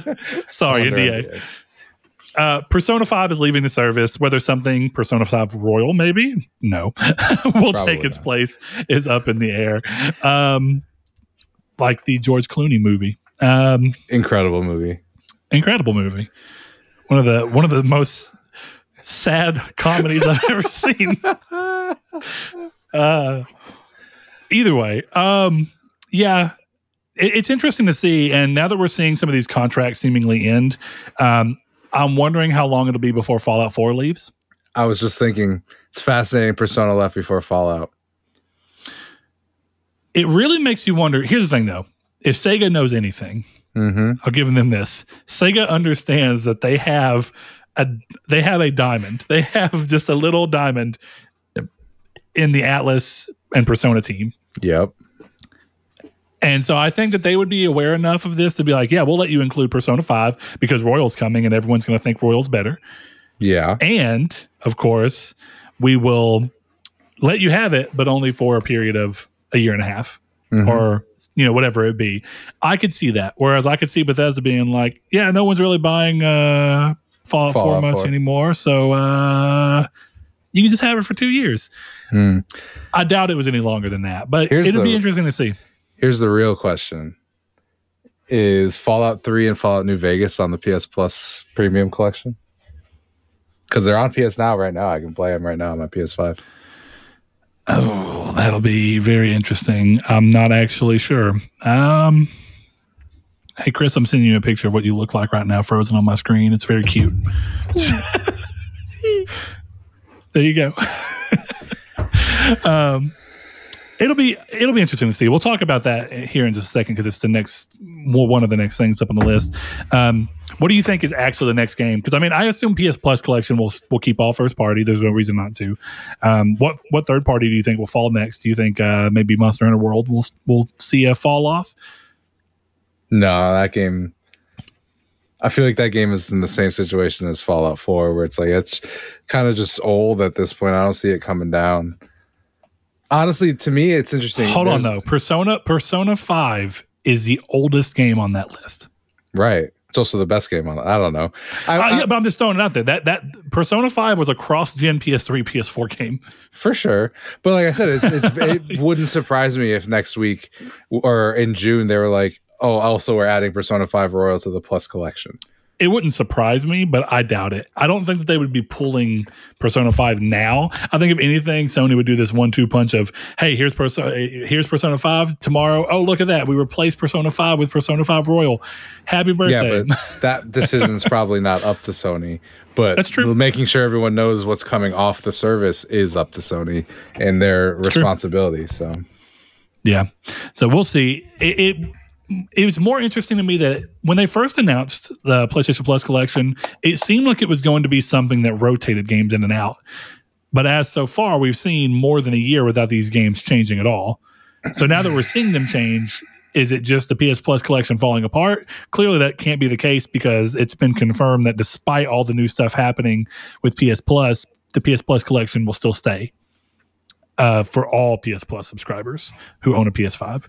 So at that end of the spectrum, I don't know if there's much benefit for them to keep rotating new stuff in unless they just really want PlayStation Plus to be the it thing, regardless of what level you're in at, Yeah, man, I don't know. Well, guess what? Sony have announced a myriad of free games for PlayStation Plus and PlayStation Now users. As for the PS Now side of things, April brings Outer Wilds, WRC 10 FIA World Rally Championship, Journey to the Savage Planet, and Werewolf: The Apocalypse Earthbound, which makes sense as to where you downloaded that from. Yeah. That's the game that's in the comic book series storylines, right? My brain is really failing me right now. That's not nearly specific enough for me to answer that, but I also don't think so. I'm pretty sure that this is the one that I remember seeing. You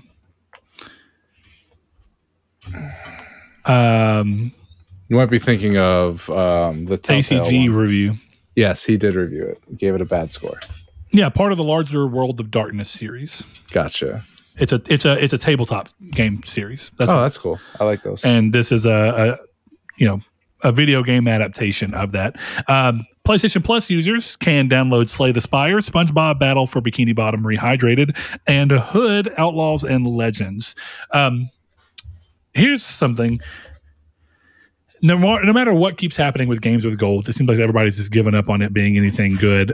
I have seen people comparing last April, which was Days Gone, Oddworld, Soulstorm, and something else. I can't remember exactly what it was, but I've seen them comparing last April to this April and calling this April a huge letdown and a huge drop in quality. Seen a lot of people just calling Slay the Spire an effing card game. Trash tape. And everything else, and saying that Hood Outlaws and Legends is a dead game and all these different things. Probably true. Probably true. But do you really feel like this month is a notable drop in quality to you? No, this is the best month they've ever had because Slay the Spire's in it. This is the best month they've ever had because of preconceived opinions. No, I got you though. I don't think it's a bad month at all. I mean, I think it seems pretty solid. Hood Outlaws and Legends is not that old, so even if it's dead, this actually could be the chance for the game to revive because maybe it's just dead because not enough people were willing to try it at their own cost, but can do so free. I often wonder if Rocket League would have gotten as big as it did if it didn't have a PS Plus start. No. Because the exact same game, but called Rocket Powered Battle Cars on PlayStation 3, failed phenomenally. Like, it's just so bad. Same developer and everything. Give it a new name, come to a new system, and give it to free. And, oh, look at that. So, we'll see. Maybe next year we'll be talking about Hood Outlaws and Legends as if it's like the new... what's that horror game where they always rotate new people in? Abandoned. Abandoned, yes. Dead by Daylight. Yes, Dead by Daylight. Okay, last thing and probably the big thing for the week of many, definitely for people who follow the show and listen every week, who might be looking for our opinions on this. Speaking of PS Now and PS Plus, this week brought the long-awaited reveal of the revamped PS Plus collection, was previously known as Spartacus for its code name. It comes in 3 tiers: Essential, Extra, and Premium. Essential costs $9.99 per month or $59.99 a year and is equivalent to what you currently get with PS Plus. Extra is $14.99 or $99 a year. This tier entitles you to all of Essential plus a library of 400 plus PS4 and PS5 titles that you can download. Lastly is Premium, which costs $17.99 a month or $120 a year. This entitles you to all of the above tiers, but also includes backward compatible titles. Which, is it really backwards compatible if you're streaming them? If I'm being honest, I was really thinking about this. Well, the PSP, PS1, PS2 are not streaming, so. Oh, you're right. You can stream them, from what I understand, but you can also download them. Correct. So I guess in that sense they are.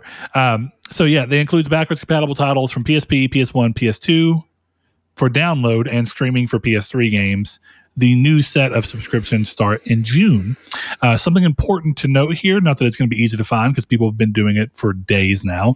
If you currently have PS Now, your PS Now subscription will be rolled into the Essential tier with no extra upcharge. So you can essentially game it in a similar way that people were doing to Game Pass, where you can try and get as many years of PS Now so that you get half price Essential. Good luck at doing so if that's what you want to try and do. It's right on the PSN store, so it's not hard. That's true. Right now, you don't have to buy a card. I guess you can just go buy $60 worth of PS Now a year. But I think you have to get Plus and Now. So to me, it's not actually saving you any money. If you have to get Plus and Now, then no, it's not. And that actually is probably the first thing to look at here. Is I've seen some people look at this and say that this is not a good deal. But in all reality, what this is Sony taking two disparate services, recoupling one service that wasn't as popular on its own under the naming of a far more popular service in PS Plus, consolidating them into a single thing and keeping both of them more or less alive as if you had the one or both, and then adding a middling tier for people who kind of want the best of both worlds without having to pay quite as much. And I think the biggest indicator of that is that right now, PS Plus for a year, PS Now for a year is $59.99, $59.99, $120.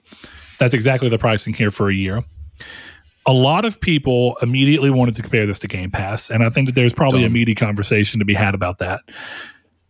But I think one of the biggest things to show is that right now, currently, Game Pass still does not have a yearly price. And that means that to do Game Pass, which if you want to call that the most comparable thing to this, is $180 a year. And that's for Game Pass Ultimate, which includes Xbox Live Gold, which is essentially the same as this. So before we get too far into that, one of the things I think is, like, what is your general feel about the three tiers? Extra is a kind of weird one. I don't think it's an inherently terrible tier, but it's so close in price to Essential that it feels really odd to me that someone would just land on that. But I guess if you're absolutely not going to play PSP, PS1, or any of those, then you'll not do it. But that also, from what I understand, you can't stream at that. So if PS Now becomes a really viable streaming service that's similar to xCloud, you'd be giving that up for $3 a month, $3 a month. Yeah. Or $20 a year. Right. That's the weird part. It's one of those things where, like, even if you were like, I'm never going to touch the backwards compatibility, it's still worth $3 in case you decide, yeah, I guess I'll screw around in one of these games. Screw around in one of these games for 5 minutes and that $3 is covered. Like, it's fine. Or $20 for the whole year. You know, that kind of comes this thing of, there was something that Jim Ryan said, which I figured as much because I'm glad that they've always done this. I've always done that. I've never understood people who pay per month for PlayStation Plus. Now, if you're somebody who pays for it per month because you don't keep it every month and you just want to pay for it when you need it, fine. That's close enough. But the moment that you pay for 6 months, you should have just bought the year. Yep. So you kind of get into that. But, you know, I'm glad they have the option.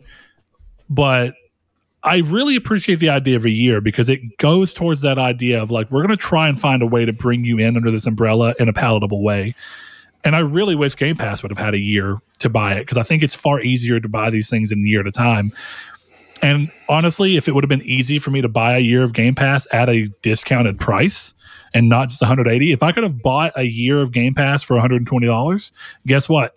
I wouldn't have spent $100 to get 2 years of Game Pass and have to go through that weird process. I would have just taken the easier way out and gone the official way. So I'm glad they do this. But Jim Ryan had said that the vast majority of their subscriptions are done so on the yearly purchase amount. So it's very important for them to keep a yearly purchase amount or a yearly purchase price for this. So in kind of looking at each one of the big stings that I think a lot of people had, even though I think many of us were prepared, like, don't get me wrong, even on this show, right, we were giving it'd be great if backwards compatibility had some kind of improvements and could run natively. Or, as I said, I thought it'd be cool to have backwards compatibility for PS3 games run at an enhanced version just on the streaming side, where they can throw some extra firepower at it. That didn't happen. Not that we know of. Not that we know of. Though at the same time, are you of the mindset that if they had that at least ready to go at this point in time, they would have blurted it from the rooftops just to have it said? Well, or do you think this is a holding their cards close to their chest in case it just doesn't end up working the way they want? I think it's the second one, because this wasn't like we don't even know the games that are in it, so it's not like they announced everything. We have no clue the library. Yeah, there's no telling what else they could add to it. So I think it's premature to say, well, they didn't add ray tracing to Fallout 3 or whatever, because especially when I think, maybe I'm naive, but I think a really good move on their part would be like, Xbox talks about FPS boost and all this kind of stuff already. Yeah, that's just in our stuff. We're not even mentioning it because we don't see it. What they think is a selling point, we think is an essential service kind of thing. Yes. Yeah. Well, follow me on something here. I'm following. Because something I've been thinking about that, again, like you say, this is a very vague reveal. Yep. And I've seen a lot of people, Rude Days 93, one of our patrons, he was talking in the podcast open discussion, and he had brought up, and I want to go read what he said, because I think it is important for the way that a lot of people are going off of this. And I understand his immediate response. But he says this whole thing, I had said that I think that I have a sneaking suspicion that there's more than the simple thing they told us. It just depends on to what extent. And what I'm talking about there is in regards to enhanced backwards compatibility. And he says this whole thing with Spartacus is people thinking there's something more, only to turn out that there isn't. And I want to be clear that where I'm going with this, and I didn't want to say too much because I wanted to have time to kind of think about it and really get it. My sneaking suspicion is built off the back of a feature that's already on the PS4, but is not freely available for all to use, but it exists in a capacity that developers could use it, and it was used to create PSP remasters, essentially. And that is, if you look at Parappa the Rapper and Loco Roco, both of those games that are playable on PS4 in 4K resolution on the PS4 Pro, those games are not simply recompiled into PS5 code or PS4 code. That is not the way it actually is working. For people who have dug into the back end of the system and have modded systems, they can actually see that those games are running on a PSP emulator on the PS4, that they are then injecting new textures and rerouting the render pipeline so that the native render resolution is increased dramatically, and essentially doing what happens when you run a PSP emulator on a computer.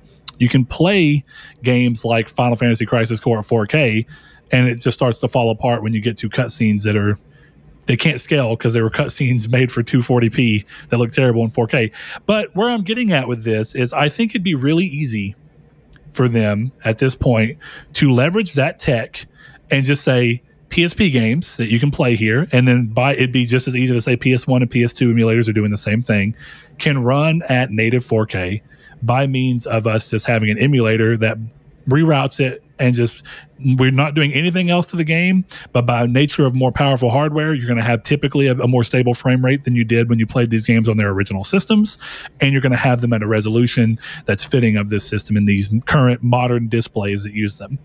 And I think I'd be willing to bet that exists somewhere, at least as PSP, But I would even go as far as say PS1 and PS2 games are going to benefit in some capacity. PS3 games are still the big mystery. But I don't think that that's a crazy thing. We see that already in action, and it would be very easy for them to do. How likely do you think that actually is, Chris, on your side?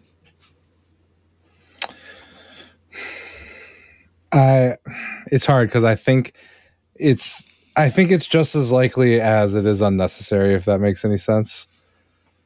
So, could you explain further? I don't think Sony needs to do any FPS boost or anything like that.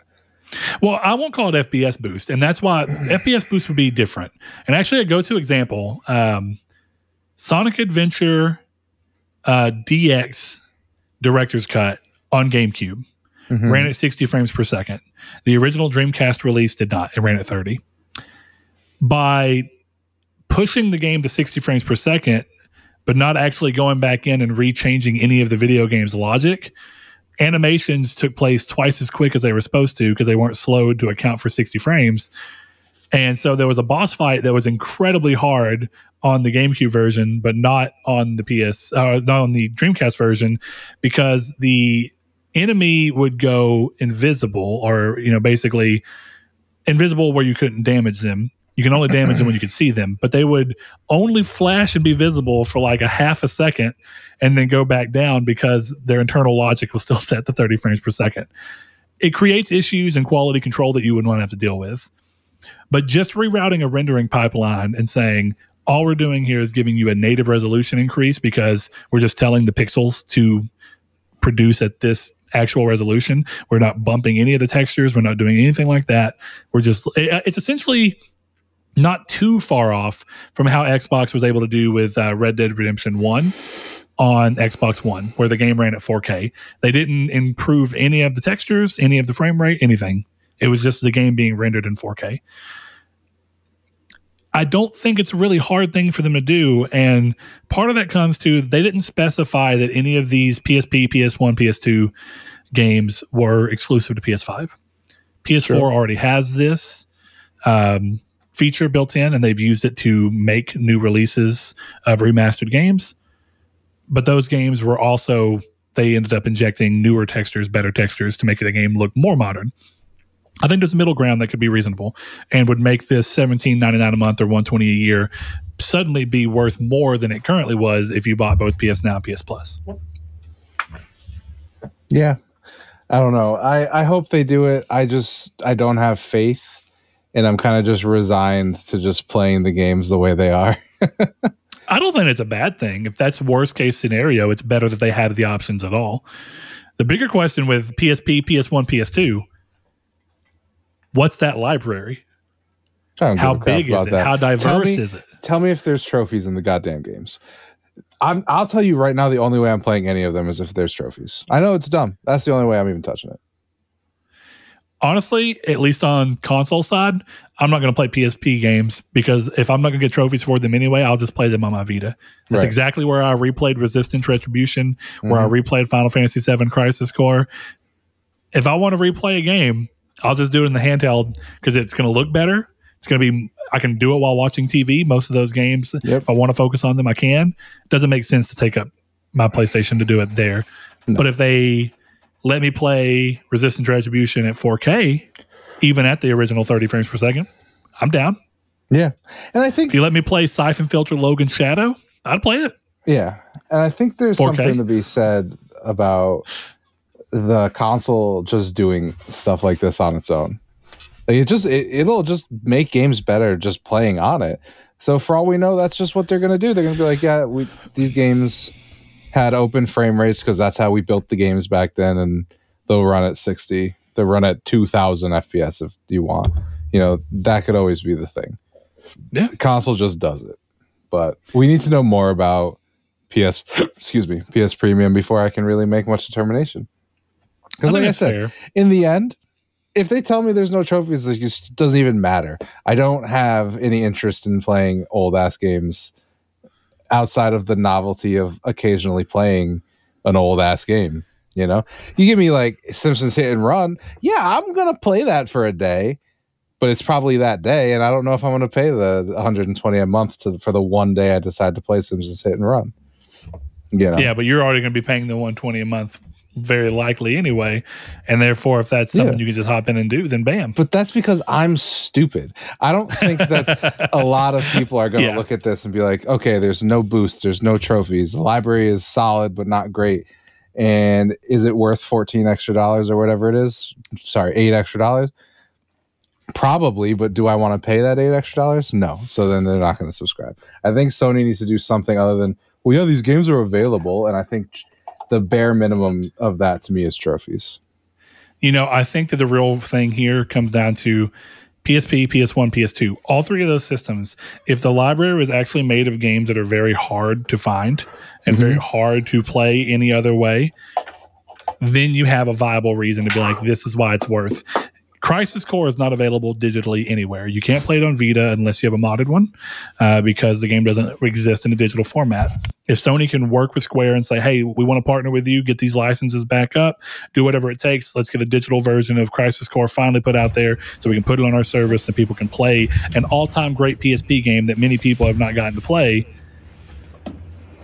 here. And that's where the value comes from. Oh, hey, you didn't get to play the .hack Rebirth games. Oh, no big deal. Guess what? Bam, easily attainable. You know, it's like if you do that and you say, hey, do you like Xenogears? Guess what? We have all the PS2 Xenogear games on here. If you can play something out like that, then you start making that make sense. But that's a much harder way and a much more niche audience that I don't know if they'd be willing to do it for the price that they have listed. Yeah, we'll see. I'm fascinated. Crisis Core was in the NVIDIA GeForce leak, but I did just realize that if Sony buys Square Enix, they could make a Parasite Eve game, and that would make me happy. So, buy Square Enix. Buy Kojima and Square Enix, and have Kojima make a Parasite Eve game. I'm gonna have a hot take right now. You ready for it? Yeah. Parasite Eve, the third birthday, is a perfectly fine game. It's great. I actually thought it was fun. Really good. Yeah. Is it the same as Parasite Eve 1 or 2? No. Not exactly. Is it worse off for it? Not in my opinion. I actually think it fit the PSP way better than a traditional Parasite Eve game would have. Do I also want a modern Parasite Eve? You bet your ass. Yes. So do you even want to get into... I'm going to leave it up to you. Do you even want to get into why you think it is or isn't valid to compare this to Game Pass? I mean, we can get into it. The question is if it's worth the conversation. Because I don't think it is, but I don't have much backing that up. You know? Like, me and Blake had that argument, and there was like, I don't disagree with anything he says, but I also disagree with everything he says. You know what I mean? Like, well, in all seriousness, like he was saying, well, you can compare it because it's this, and I'm like, yeah, that makes sense, but I also just straight up don't agree with you. You know, it's that situation. It's like I said when we were talking about it. This is Netflix compared to Criterion Collection. Well, yeah, they technically both do the same thing, but comparing Netflix to Criterion Collection would be stupid. You know, I still stand, and I really haven't shifted anywhere on it, that the biggest problem I have with that is that it's unclear, right? You know, the only thing we know is that Jim Ryan had this remark a year and a half ago, 2 years ago, whenever PlayStation 5 was first being shown off before release. One of the interviewers asked him something in regard to Game Pass, and he said, we're working on something. I think that was his exact quote. We're working on something. The implication behind that statement is that they're working on something to compete with Game Pass. All right. Now, if this was it, then you can still say, yeah, you can compare them because this is internally they said that this was a competing service, and therefore we're going to compare them in a competing sense. The problem I have with it is that in the real, even if that's what they meant, the real outcome, at least so far as we see now, with the very limited version of information that we have, this is just a repackaging of existing services. And if you're going to say that it's a little improved on, but not in any way that you would really look at, like, this is my real argument here. When you think of Game Pass, realistically, when you think of Game Pass and what most people want from Game Pass and what most people want from Sony as an answer to Game Pass, what is the one feature that is consistently and pretty much exclusively brought up in this conversation? Day one, baby. Day one first party releases. Mm-hmm. Sony has consistently, and I mean consistently, said that they cannot afford it's not even that they don't use that wording because they don't want to look weak, and I understand that, but that their creative process and the leveraging of funds that they have to give to their studios in order to facilitate that creative process could not thrive under a business model where their titles are released on a service day and date. They have said the same song and dance. They've done it over and over again, and have done so yet again after the reveal of this in an article where they interviewed Jim Ryan. I don't know why anybody came into this thinking that this was going to be different in some way. I saw a lot of people disappointed, and you can be disappointed because it's not what you would like, but you shouldn't be disappointed in thinking that Sony sold you something that they sold you a lie, because I don't think they did. I would argue that Sony sold you exactly what they're giving you. Mm-hmm. But the real argument that I have here is that with this more or less being 95% just a repackaging of existing services, if you're going to call this suddenly a competitor to Game Pass, then what you're telling me is that PS Now was always a competitor to Game Pass. And if you believe that, that's fine. But that's not really how I would almost say that you would need to phrase it as Game Pass became, therefore, a competitor to PS Now, because PS Now's been around forever. Now, you have an existing solid back argument that Game Pass forced PS Now to change its market. Sure. Prior to Game Pass, PS Now had no interest in letting you download its titles. Everything was strictly streaming. Therefore, Game Pass did exert a pressure on the service, which could make it comparable. And I always said the moment that Game Pass got streaming in, I do think that you can really somewhat toe-to-toe compare PS Now and Game Pass. And I still believe that. I think that the big difference is that when you're talking about it in a more macro thing, in a large group, what people talk about when they talk about Game Pass is really day one first party titles. Exactly. And not getting that here is the point of contention with most people. Most Xbox people who thought, I expected more. They expected day one games. I've seen people say that verbatim, and it was never going to come. So at that point, it remains to be seen. No one knows what the third party games are going to be. And if you just remove day one first party games from the thing, right now we can't even currently compare what the third party publisher agreements are between Sony's offering and Xbox's, because we don't know Sony's offering. So you're comparing something with no real basis yet. So do you agree with Jim Ryan that the day one games would devalue them? Because I kind of agreed with him for a while, but now I've kind of turned to this service in general devalues your first party games. You're saying even in its existing form? Correct. Because Returnal is going to be on the service. Therefore, they are signaling that one day they might come to the service. So inherently, there's going to be a large number of people who go, I'm just going to wait.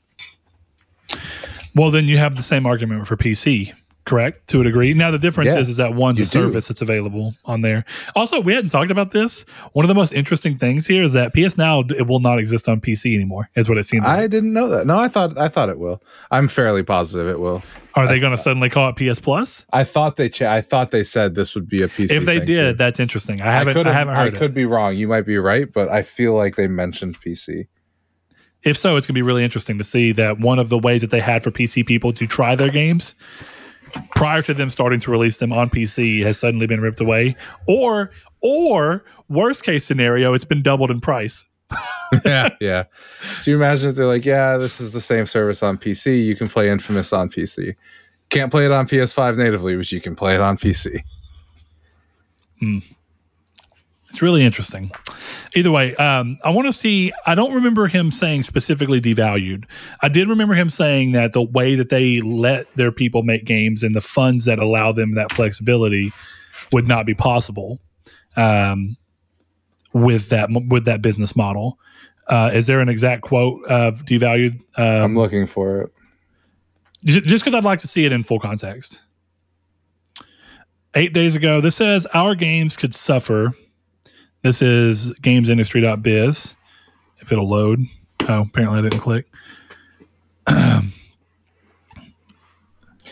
We feel if we were to do that with the games that we make at Sony, at PlayStation Studios, that virtuous cycles will be broken. The level of investment we need to make in our studios will not be possible. And we think the knock-on effect on the quality of the games that we make would not be something that gamers want. I agree, because I've seen Halo Infinite, but I also think people waiting, if 10% of the people who would buy Horizon Forbidden West wait, that's, let's say 1.2 million sales.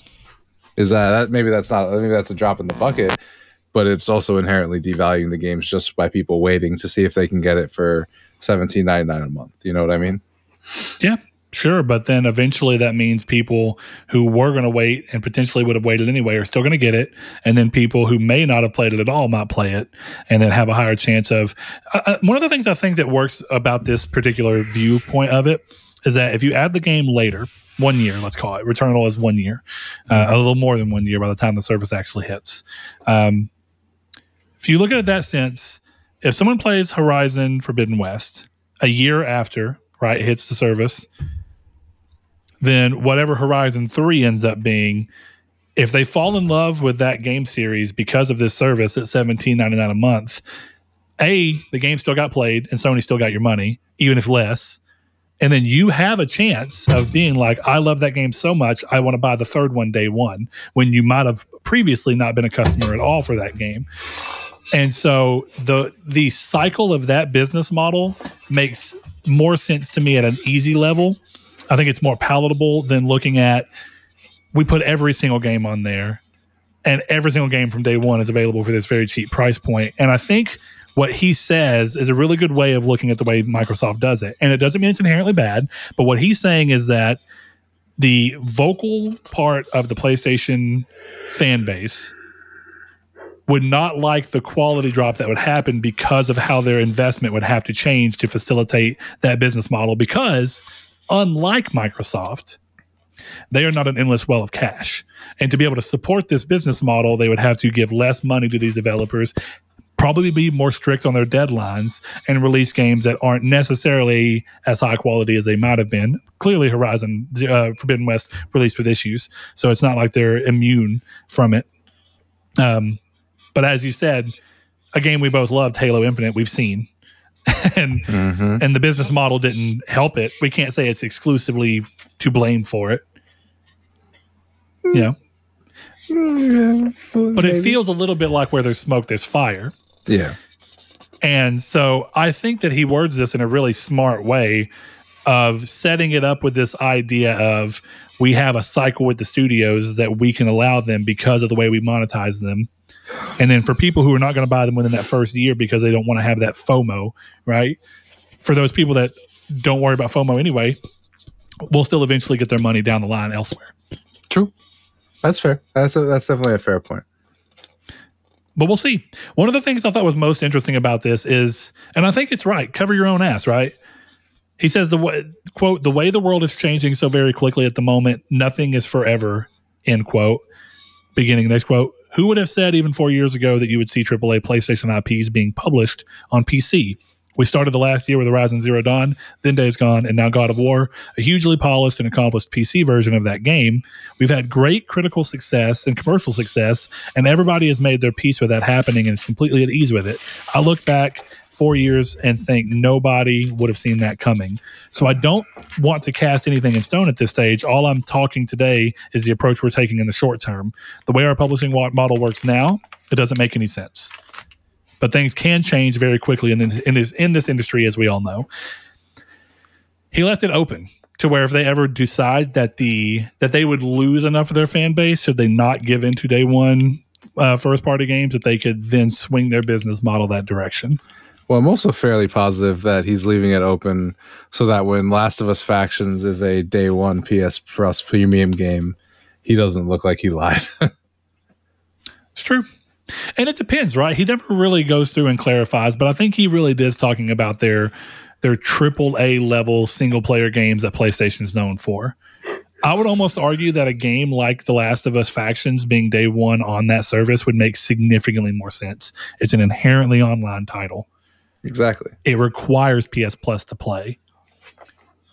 It gives a much easier window for everyone to get in and make this game a huge success and potentially have an Apex-like thing to where you don't buy the game necessarily. Maybe you still can, but you can get in for essentially no extra cost from what you were already buying. And if you can work that out, you can have potentially a very huge game. All right, Brett, I'm going to gut check you.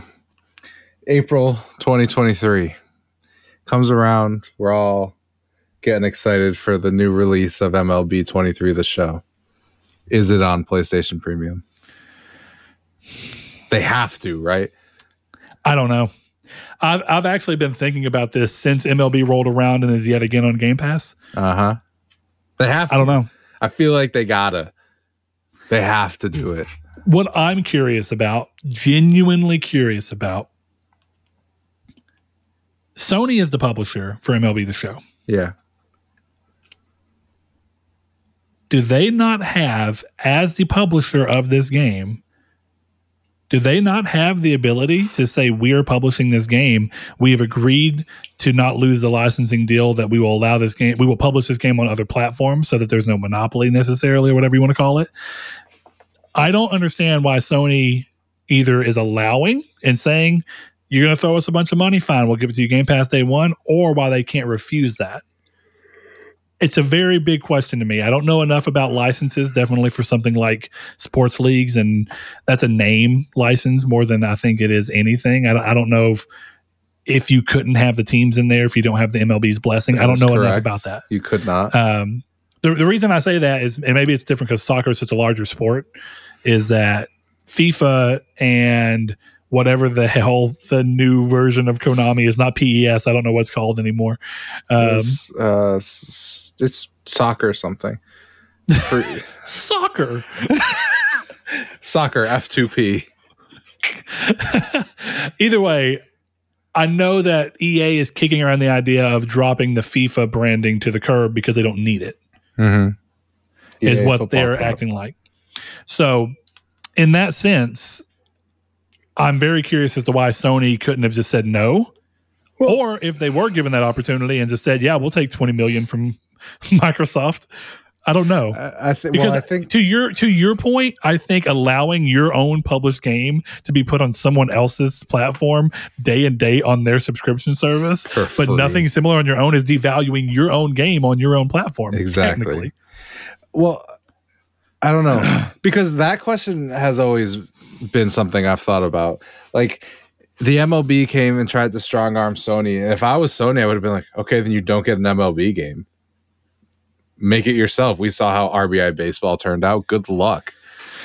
That's what I'm surprised about. Like, yeah, maybe they would have made their own, but it wouldn't have been as good. Yeah. I don't know. Do you ever wonder if the answer is that Sony wouldn't know what to do with San Diego studio otherwise? Probably. That's probably exactly what it is. Sony's like, they're a sports developer. They've always been a sports developer. Then they would have to try and go out and find some other license that they can get exclusively. Okay, all right, hear me out. Hear me out. They go buy NCAA. No, well, yeah, but hear me out. Before EA got back in the pants, yeah. PlayStation All-Stars baseball. I mean, you definitely could. That would be sick. Like, give me like 4 teams. Kratos slinging. Hell yeah. Kratos as a pitcher. Is it going to be stages that are decorated in the same way where I'm going to take them back up. One of the actual ideas that I thought was really, really freaking cool about PlayStation All-Stars was the fact that all levels were 2 levels. Yeah. Breaking into each other. Mm-hmm. I thought that was such a cool idea that Smash has not done that I'm aware of. After, even though I think it's a great idea, well, just it seems like such easy hanging fruit to steal, to just be like, yeah, dude, let's just have if the whole thing is that these worlds are somewhat colliding and these people are colliding, doesn't it make sense that the levels would be like encroaching upon each other and be evolving and moving amongst? That's a cool idea. Right. Would you do that with the baseball stadiums? Would it be like a stadium where like the elevation changes and stuff, or would you try and keep it far more simple?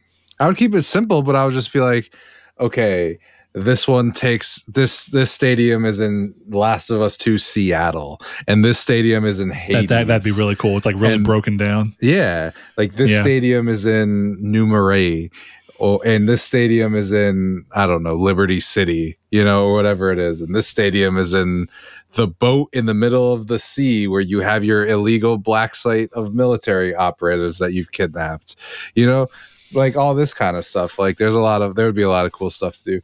I just don't understand why Sony was like, we're not doing that. And if you can take the license, no one else is going to, like that would be a strong. Do you think Microsoft would have, if Sony would have let the license go, do you think that Microsoft would have tried buying it and making it? Yeah, probably. But then you'd run into the same situation where it's almost a win-win for Sony. They don't have to spend the money developing it, and Microsoft gets told your game has to come to all platforms. They don't lose the baseball game. That's true. I think one of the things that Sony has done really smartly with MLB at a point in time where I remember when MLB, the show, existed alongside 2K MLB or whatever it was called, 2K Baseball, I think is what it was actually called. But the point being is that even when there were multiple high-level AAA sports games, the show was the only one that survived. And I think what kind of happened as a result is that people started to expect the show's features as part of the thing. And if Sony were to be like, fine, we're not going to make it, and then hand it off to another developer, I think that at least the first year, maybe even 2 years, even if it was a well-made game, I think people would be mad. They're like, why isn't something like Diamond Dynasty in here? Why isn't this in here? Why isn't this? And it would just be compared to death. Well, and it gets to the point where it would take 3 years minimum to even get a new one out. The ground. Right. So the MLB is willing to lose all that revenue for 3 years. And then, 3 years, like, it's probably not enough time to make a good one in comparison to MLB, which has been around since the aughts and has that MLB much iteration done. Like MLB, the show, is still developed in a 1 year period, is it not?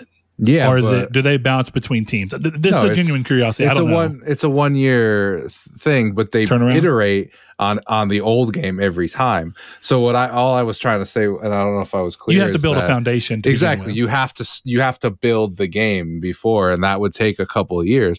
Maybe eventually they start cranking out to one a year or whatever it is, but you wouldn't catch that cadence for 5 years at minimum. And then realistically, you'd probably need it to be longer than that, or you end up in a situation where like the WWE licenses, where all the games are crap because they keep switching to publishers, and they have to make it from scratch. Yeah, I don't know. It's a really interesting standpoint, but it'll be curious to see if next year MLB is on premium or not. If it's not, I would be blown away. I could see the argument of Jim Ryan being like, the game is already made with this in mind, with the fact that we know that whether or not it's up to them or not, it's going to Game Pass day one. Unless, what if Microsoft doesn't continue that? They will. What if that's just? I'm sure they will too. There's no chance I don't know. Won't continue that. Because have you actually seen the player? This is a genuine curiosity I was having. What is the player base split been? Do you feel like my Xbox thought they needed to do that because it'd be the first time on the system and it would be a way to get more Xbox players put into that world initially? Or do you think that it still would have sold just as well on Xbox because Xbox has been hungering for a baseball game? Or is MLB the Show such the only baseball game that if you wanted a baseball game, you had a PlayStation? Yeah, it's the second one, I think. Okay. And all these new players are really people who they're not necessarily hardcore into the idea, but they're willing to try it for free. Yeah. I mean, like my brother only bought an Xbox because MLB was coming to Xbox. Like, he was like, all my friends have Xbox, but I want to play MLB. I'm not buying one. And I was like, well, it's coming to Xbox this last year, so he bought it there, you know. And my brother is like me. My brother spent the $100 on the special edition so we could get it early and get the cards and all that kind of stuff. So yeah, it's still it's still selling to at least one dude on Xbox. So something somewhere. Is the game going to hit Nintendo? Yeah, it's on Switch this year. This year, it wasn't last year, right? No, I gotta find my Switch so I can buy it. So you can play it on the go. Exactly. I want to cross and get my Diamond Dynasty. You know what I mean? Exactly. Is it cross progression? Yeah. Good. But it's missing a bunch of features. So on Switch tax, baby. Yeah, that's interesting because one of the great things about PS Vita was that for every year that they were actually making the Vita show releases, they were feature to feature. Andrew, my buddy who buys them all, I would see him playing it on Vita, and of course I had no interest in it, but I was like, damn, that looks really good. Like that, I'm really surprised that this game is up to this level on the Vita. I was reading, secondhand anecdotal stuff, but I was reading that the Vita versions look better than the Switch versions. Ooh. That's interesting. So take it for what you will. All right. Is there anything else you want to talk about today, Chris? I'm good. Did you see Morbius yet? I haven't seen Morbius yet. I think I might go see it tomorrow. Yeah, I might go see it tomorrow too. That movie looks bad. I don't even know what to think of it. If I'm being honest, I don't know what to think. Have you read any of the reviews? Because the reviews are blowing me away, dude. It's not a spoiler, but they're talking about how everything in the trailer is a straight up lie to manipulate you to go see that movie. Every Spider-Man reference isn't in the movie. That's a wild decision. I think it's actually brilliant. It's the multiverse. Nobody would have saw that garbage. The trailer was for the other universe's version of Morbius. Well, yeah, but that's we were just seeing it go away. That's the thing with this movie is I would have had no interest if there wasn't Spider-Man stuff teased. And the only reason I was going to see this movie was to see the resolution of that Michael Spider-Man stuff. Where came in. He's not even in the movie. He's not in the movie.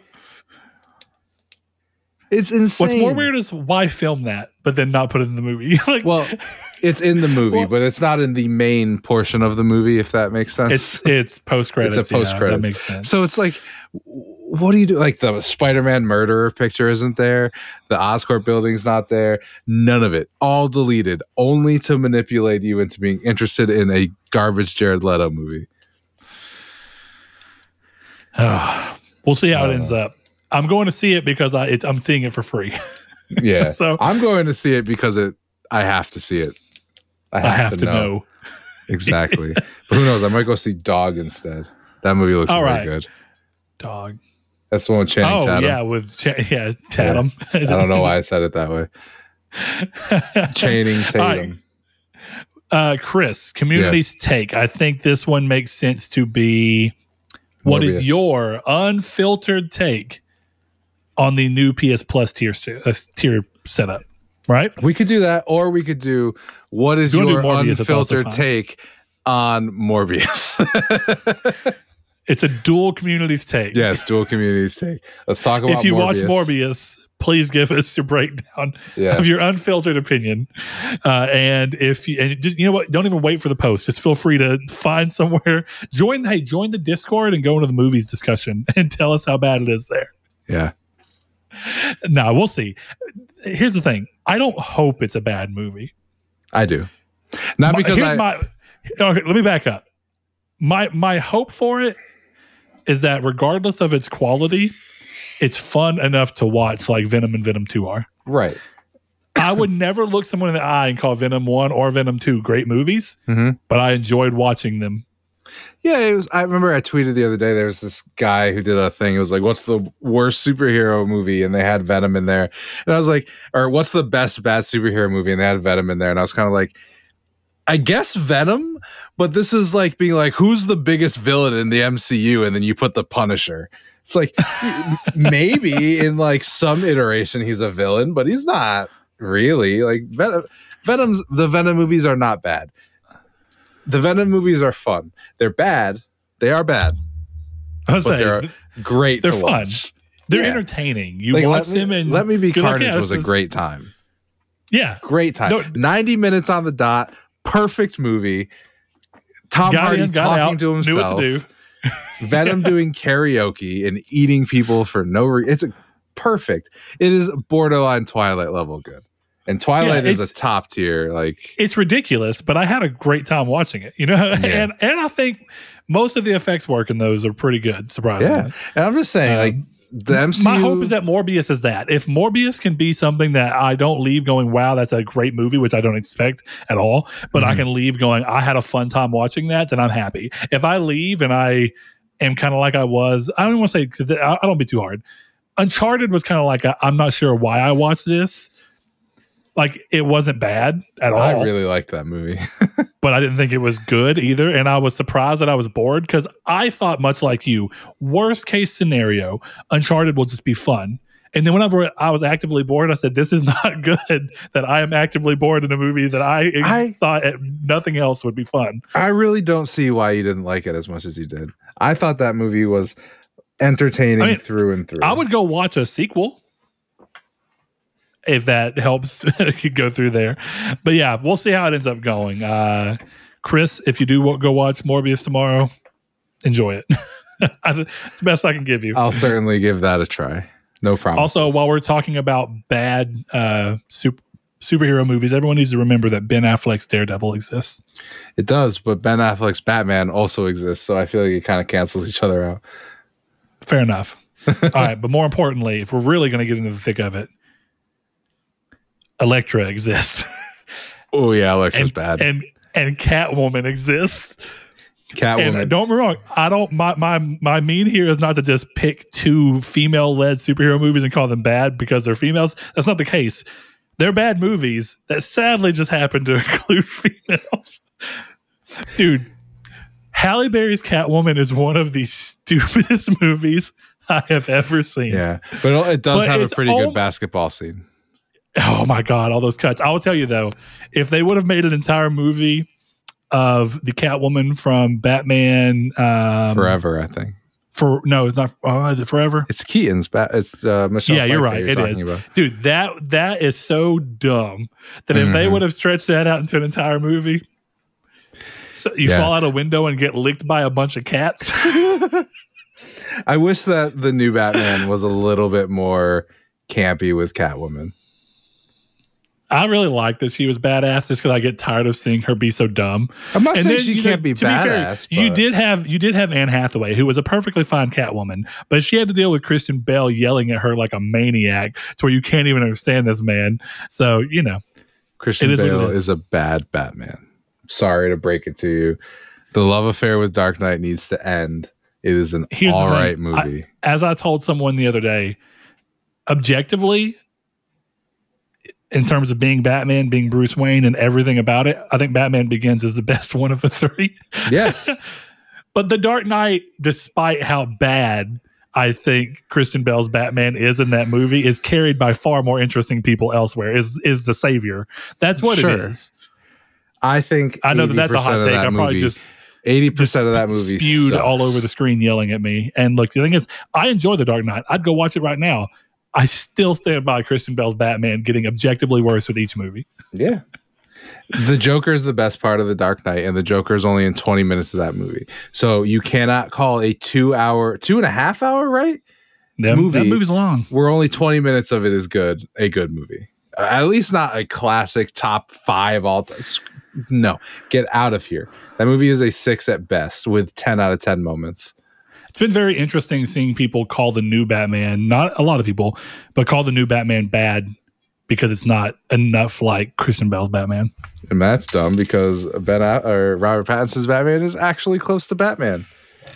Yeah, it's a very interesting standpoint. But guess what? If you want to share your opinions with Batman with us, and go hop in the Discord, go to movies discussion, yell at us about our Batman takes, give your own bad Batman takes, or great ones. Who knows? There remains to be seen.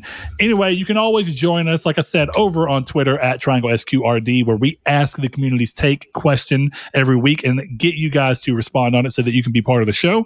You can go over to Facebook, like I said earlier, Facebook group is Triangle Square to PlayStation Podcast. You can go and join the Discord. Again, links in the description below. And lastly, a big shout out to all of our patrons who we love so much, who make this show possible without digging into our own pocket. And those people went over to patreon.com/Nartech and gave as little as $1 per month to make that happen.